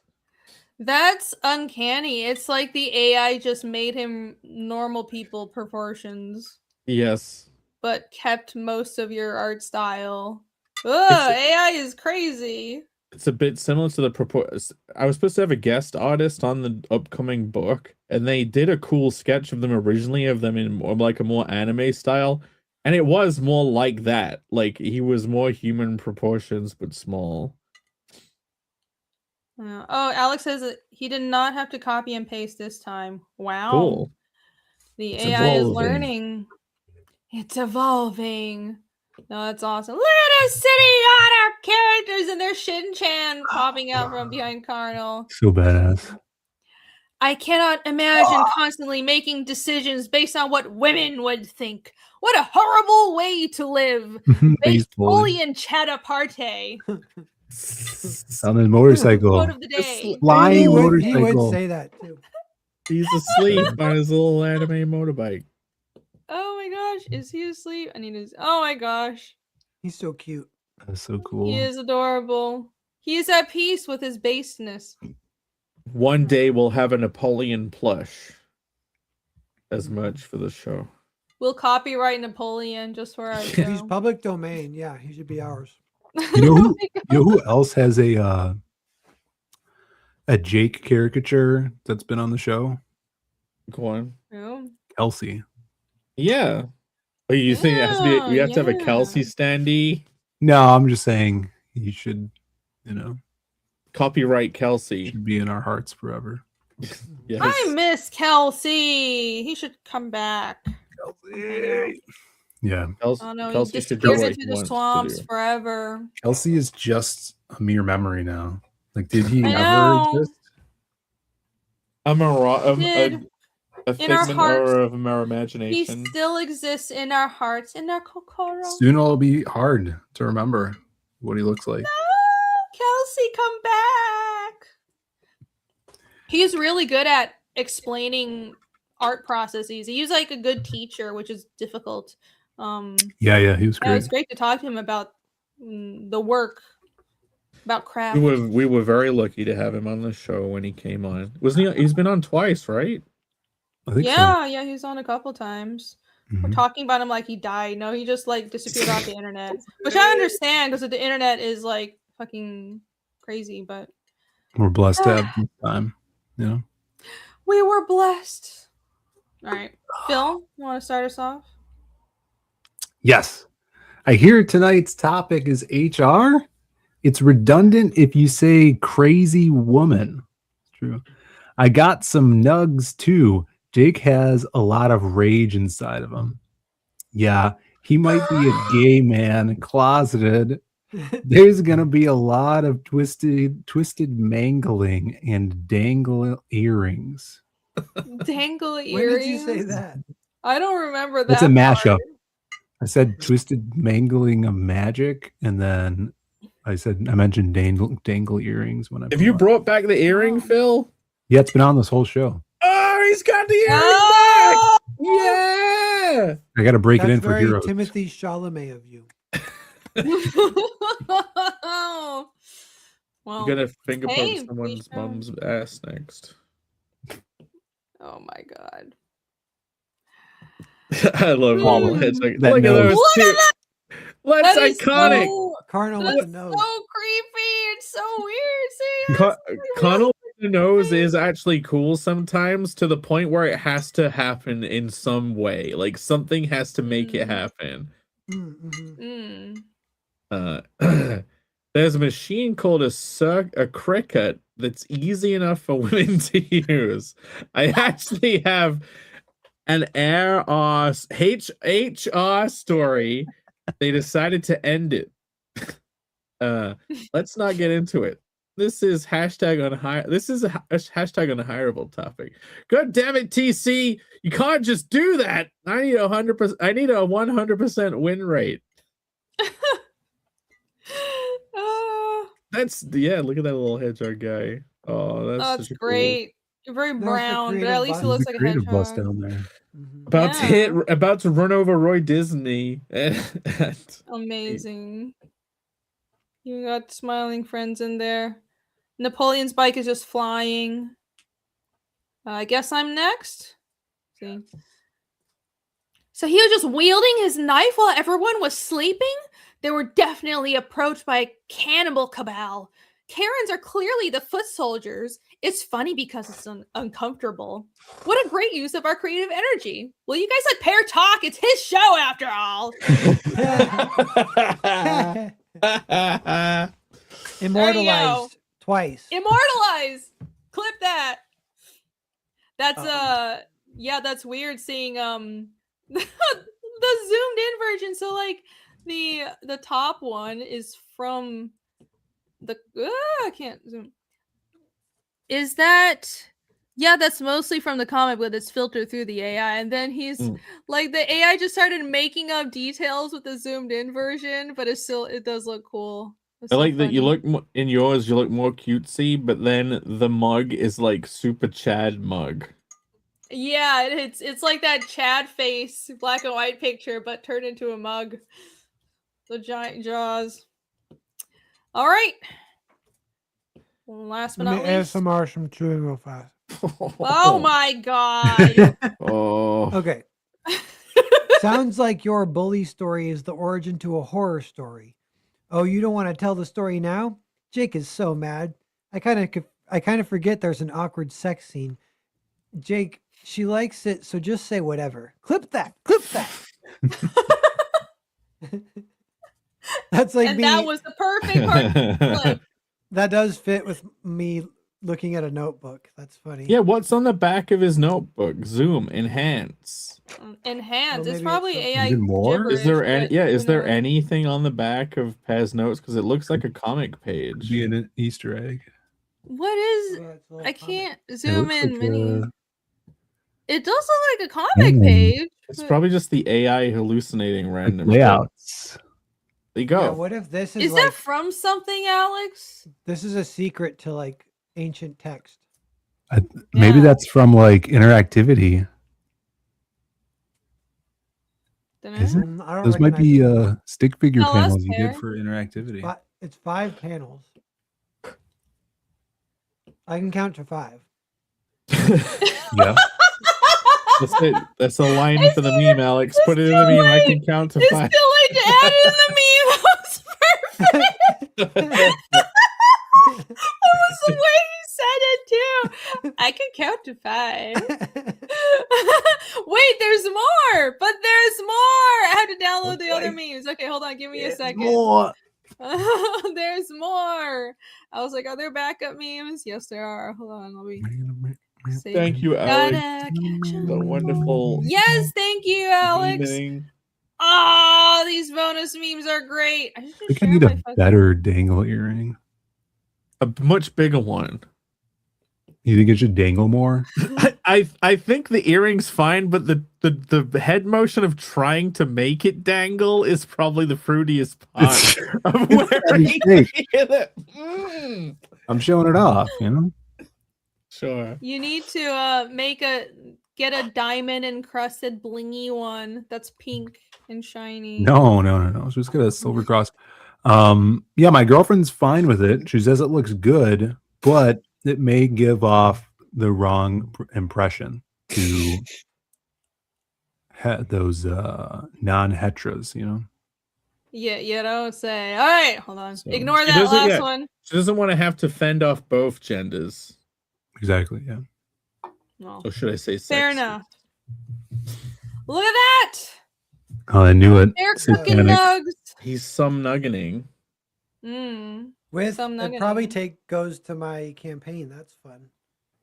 It probably does. I'll print that up. That's and I'll put it all awesome. around. Indiegogo! Oh, that, yeah. You should post that. Yeah, that's amazing. Oh, look! It actually looks like him too. Looks just like you. Yeah, that's perfect. Oh, Yet love this satanic, nugget. though, so I A just little about. satanic. A little satanic. Something about that. It's good to dabble in Satanism just slightly, so you know what you're working. You with. have to know your enemy, right? Yeah. Just like Like- Rage Against the Machine said. Know your enemy. I disavow. Do you guys ever? Anytime- Or go ahead. Go Sorry. on. Anytime we engage with hierarchy, we're essentially engaging with the evil one. Oh yeah. Yeah, do you guys ever daydream about giving a Oscar acceptance speech? No. No, You why? guys don't? Clearly you do. That's Yeah, the well- meme. Anyone ever dream about accepting an Oscar speech? I can count to 5. yeah.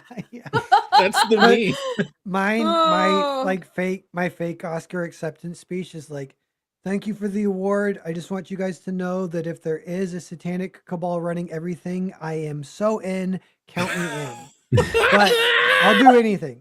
But I might be a double agent, and then I'll walk off. That would be really good. That would be a good one. Well, too bad Hollywood doesn't have a sense of humor anymore. That's great. Great job, Alex. And then there's this one. Look at that. Math, baby. Oh, that He's is even so got cool. the earring.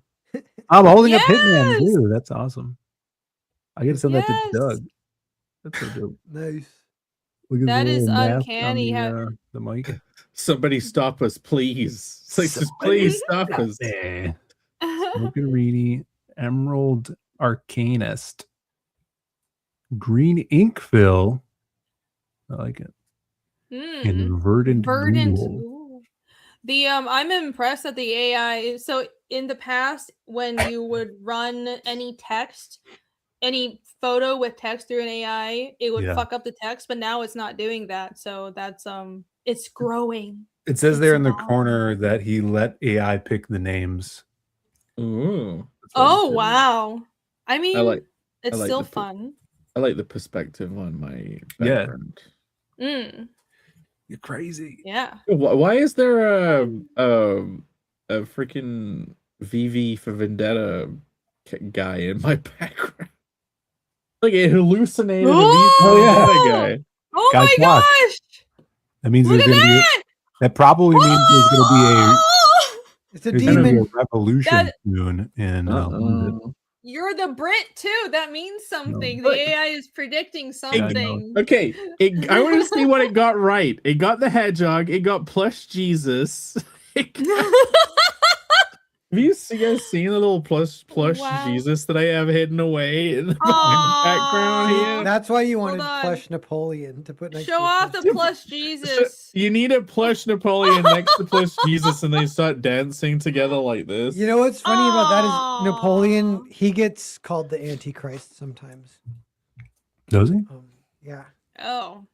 Well, he's not around anymore, so clearly it wasn't him. Yes, I guess. did? I don't know how all the logic works. I don't know how that works. I have no idea. Don't listen to me. I'm an idiot. Yeah, amazing. The AI is predicting something, maybe. Oh. Yeah, way in the background of the shelf is like a weird 8-legged horse thing. Oh, yeah, Oh. I see that. That's creepy. It's peeking. Welp, that's the apocalypse being ushered in. It's the end of the world. Oh, look at that! Jaco. The D silent. Oh Jaco. My granddad calls me Jaco. no! Funny. Wait, so who's supposed to be who? Like, Yeah. If I'm in the middle, I look like Pear, though. That's the thing. because there's That's three kind there's of one extra sandy blonde white guys, so I can't tell who's who because there's only two of you. On Pear the is show. with the glasses. There's on the right. actual Leo up there. Who's Yeah, that's really So Leo. is that Leo? Okay. I assume tell I'm. those Leo or Jake. I assume I'm in the middle, but not fat enough. Yeah, you are. It says contain I the thought rage. Contain the rage. Rini is the slave who gets rescued. Yes. Yeah, I'm clearly the slave girl, obviously. Jacob. And But who Phil's does the that mean? Mexican German. You are now the Mexican German, Yeah. Phil. Yes. Is Pear the tooth guy, the dentist? Or does the I'm the butler. You're the butler. You're done. It You're looks so Samuel scary. Jackson. You look like freaking Hohenheim. You're the house cracker. Extremely raises Samuel Jackson. That was correct. Jesus. That wasn't HR applicable. No, nobody cares when you're racist about white people. So Hashtag unhireable. we are. Yeah. This stream proves why we're unhireable. This is why we have the hashtag. We have just German. lived the proof. Yes, Camel, you're totally Leo. Let's pretend that. Yeah, okay, that's Camel right there. That's It does look like Camel's head, you know? a little bit. Not really, but sure. No, If he was hair. like the same head shape. If he was, yeah, yeah, if he was blonde. darker hair. Yeah. Awesome. I don't know how Alex comes up with these Oh my ideas. Look at goodness. this. Another Wild West. The Wild West pasta. Dude, look how many barrels I have on my back. Yeah, this is trying to. Oh, the- is this him trying to do the One Piece style but more detailed? It is. Yeah, Oh, when it said when he said detail, it put the detail in like the patterns on the clothing and the vines in the background. that's so cool. And all the rendering too. Junk Saloon. Oh Here's my the One god. Piece supplies. Saloon supplies. Yeah, Wait, let's see. check out the wanted posters. I bet he didn't put any hidden things in the wanted posters, but it would be funny if they No, did. he definitely did. Look at that fucking demonic train. Holy It's crap. the evil Hank engine. It's- That is the most evil train I've ever seen. I look at Arian's Asian teeth. Saudi You yarn. I didn't know that teeth could be Asian. My teeth are definitely not like that. But Those teeth make it seem like welcome to the wild West. Yeah. That's a series of Chinese buck teeth. That's a classic like 40s stereotype. She Oh, built the Japanese rail. teeth. She built the railroad that the train is on. I built the railroad. You boys go on ahead, okay? I like that. Yo, I would buy that jacket. I want that jacket. Oh, I'm sure you can find that in Mexico. If I had like 100 hours to waste, I'd just make it. That would be fun. Bang bang. Yeah, let's see. Sounty Alps. Yeah, I don't think Yeah. the bounty posters are anybody. No, Sounty Laps, big time villain. Sure. Was it? Is that Buds? That's Sonic Budson is the top guy, and then there's Orat Kraust is Yeah, that guy's German. Yeah. They're all Oh, Germans. Hitman was Naturally. cool. Yeah. I'm the daring cowgirl. Look at Jake's Bear. Just gadget looks like he's out of like a freaking The Road. He's just got a hoodie on and a jacket. Yeah, he's the least fantasy of all of us. Yeah. We're all Urban wearing apocalypse. leather jackets with dirty hair. We don't have sunglasses though. We should have been in that would have been great if we're in sunglasses. Just Oh, we for- needed long leather trench coats. Yeah, and long black leather greasy trench hair. coats. Because we would you look really apparently cool. hate that. Stoic. Just torture you. Phil is Phil's the still comic reading Hitman. hunter. Yeah. Here's a stoic yeah. sniper. It's great. That's a cool idea. You've got like a evil cursed spellbook or something, Phil. That's fun. That's all my hits. Yeah. That's all the That would be. bounties That's on a there. good idea for a weapon, like a cursed spellbook. I'm gonna take that idea. The grimoire. In The TF2 they have grimoire. in TF2 they have the Bombonomicon, which is like a bomb in a book. Oh, And that's cool. it's a boss. It fires bombs at you. Of course it does. Amazing! Thank you, Love it. Alex. These are so great. That's my Wonderful next job as thumbnail. usual. Thanks, Alex. I'm a host. Yeah, no, this is great. This is perfect for your channel too. Woo! We did it. Oh, all right, we did it. We did it. Another made it. panel breaker show wrapped up. We contained survived. the rage. We contained the rage. My sanity is mostly intact. Jake's rage is contained. Pear even has not tell my- fallen asleep yet. I didn't Bill even tell has my not HR story. You did. You Oh, told you wanna two talk about HR it? stories. No, I didn't. The HR HR story is everyone was doing a stock take at work when I worked in retail, and I was having a casual conversation with a fellow employee who was not of a similar complexion, and accidentally said what I didn't realize was slur, Oh. and upset them. And then there was a HR meeting later where I was like, I didn't know. I didn't no, I would have never said that if I knew. I thought I thought hard R was okay. I was like, a teacher in English class showed us a poetry video where the guy said that word, and I just thought it was a normal word because I was hearing it in school in an English class. What does the word start and end with? Is it a Mark Twain quote? No, it begins with a H and it ends in a T. It's 2 words. Has a dash in between. It's hyphenated. Someone type it in the chat. You need to type it into private chat I'll because type it in I'm the blank. private chat. It's Okay, look, so having not grown up in America, there are racial slurs that I didn't know about, and like there have been many close calls just because I was ignorant about what things were forbidden words. I typed it in the private chat. I typed it in the private chat. All right, everybody shout it out all at once. See, Pat said he doesn't even know what it is. No one. That's not a racial slur. That must be British. I've never heard of it. That sounds like a freaking Harry Potter fucking thing. Yeah. It does sound like Harry Potter. Okay, it's like some words obviously are racial slurs, but some words people just pretend like they're racial slurs. Like someone was saying that I think it's a British one. Is a insulting term. It's not. Hapa is just like a Hawaiian term for like a mixed Asian. Like people will just make up that, oh my God, I'm so offended about something. Sometimes it's just made up. Not always, but sometimes. This one must be a British thing because I never heard of it. If you want. Yeah, it's Hedwig, totally. This is why you've had so much rage. You thought you were in trouble, but you could let it go now. I typed it, so I'm not responsible. He typed it, yeah. Fair typed it in chat. I mean, apparently none of us knew about it, so I don't think it's a problem. Well, no, the point was I hurt the person's feelings, and I was like, I'm sorry, I didn't mean to do that.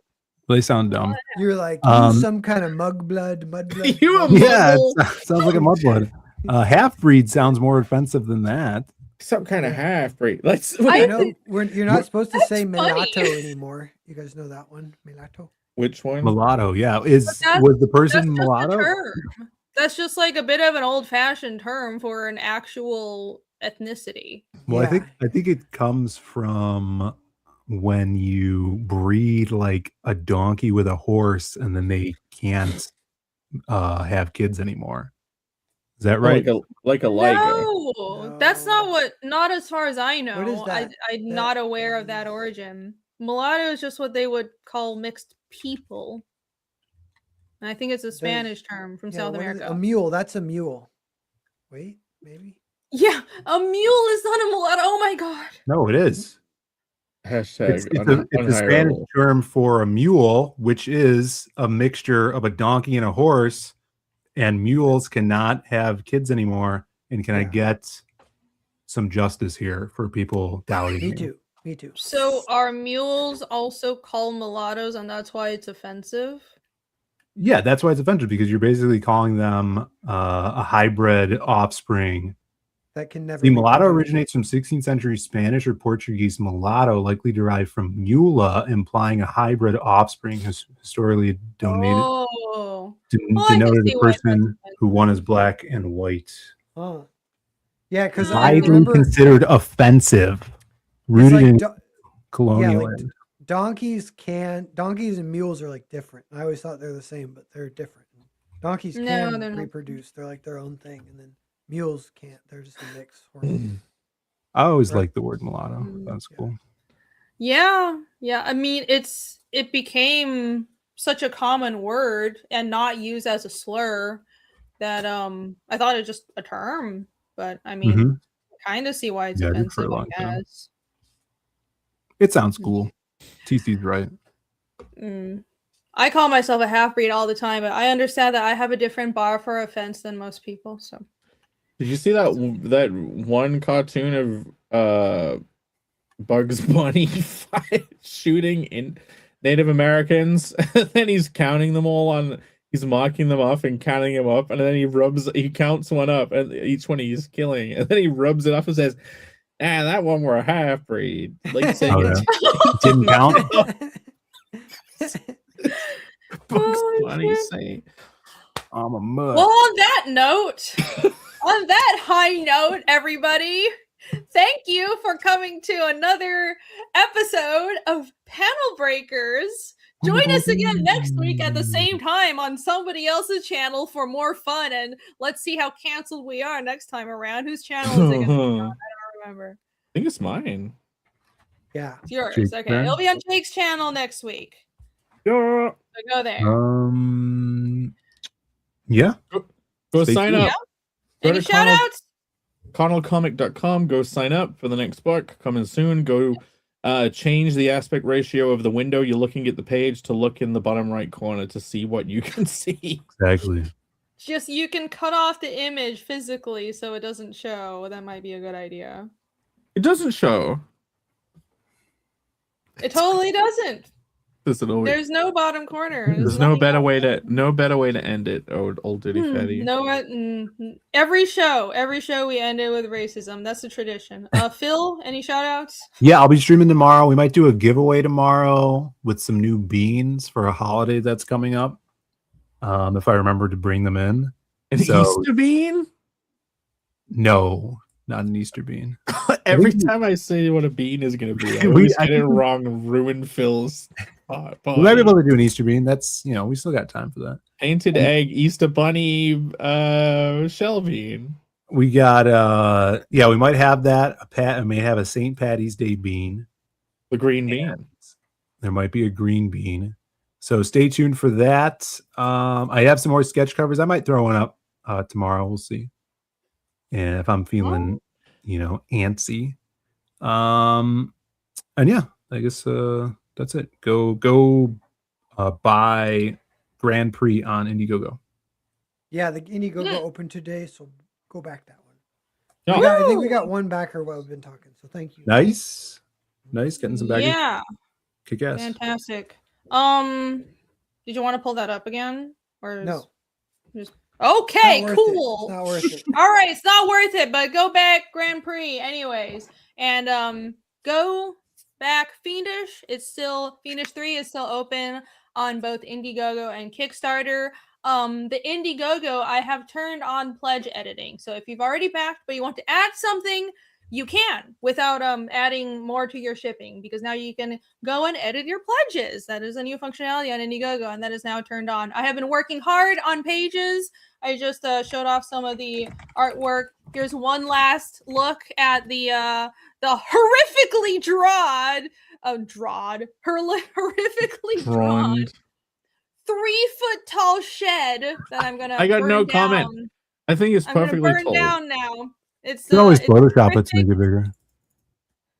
Make it bigger than the first house. You make it like 20 feet tall and an overcorrection. I know. I'm just gonna overcorrect it, and it's gonna be even worse than before. But anyways, yeah. Here's some of the inks. Follow me on the X, because I've been posting snapshots of the pages as I'm going through them. Oh yeah, I'm like, how many pages is this? I'm past halfway done with the inks. So yeah, because I was halfway done last week, and now I'm done like another 3 pages or so. So we're making good progress, slightly behind than I planned, but still chugging along, which is what matters. So there you go.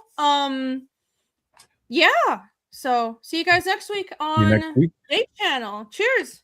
You guys rock. See ya. Yeah, see ya. Bye. If I can find the ending. No, I just said an outro video. Doesn't matter. Vic, you're unbanned. Got him. Congrats. You had to suffer through all this. Sorry, Vic. I'm glad things Bye, guys. Bye. Bye.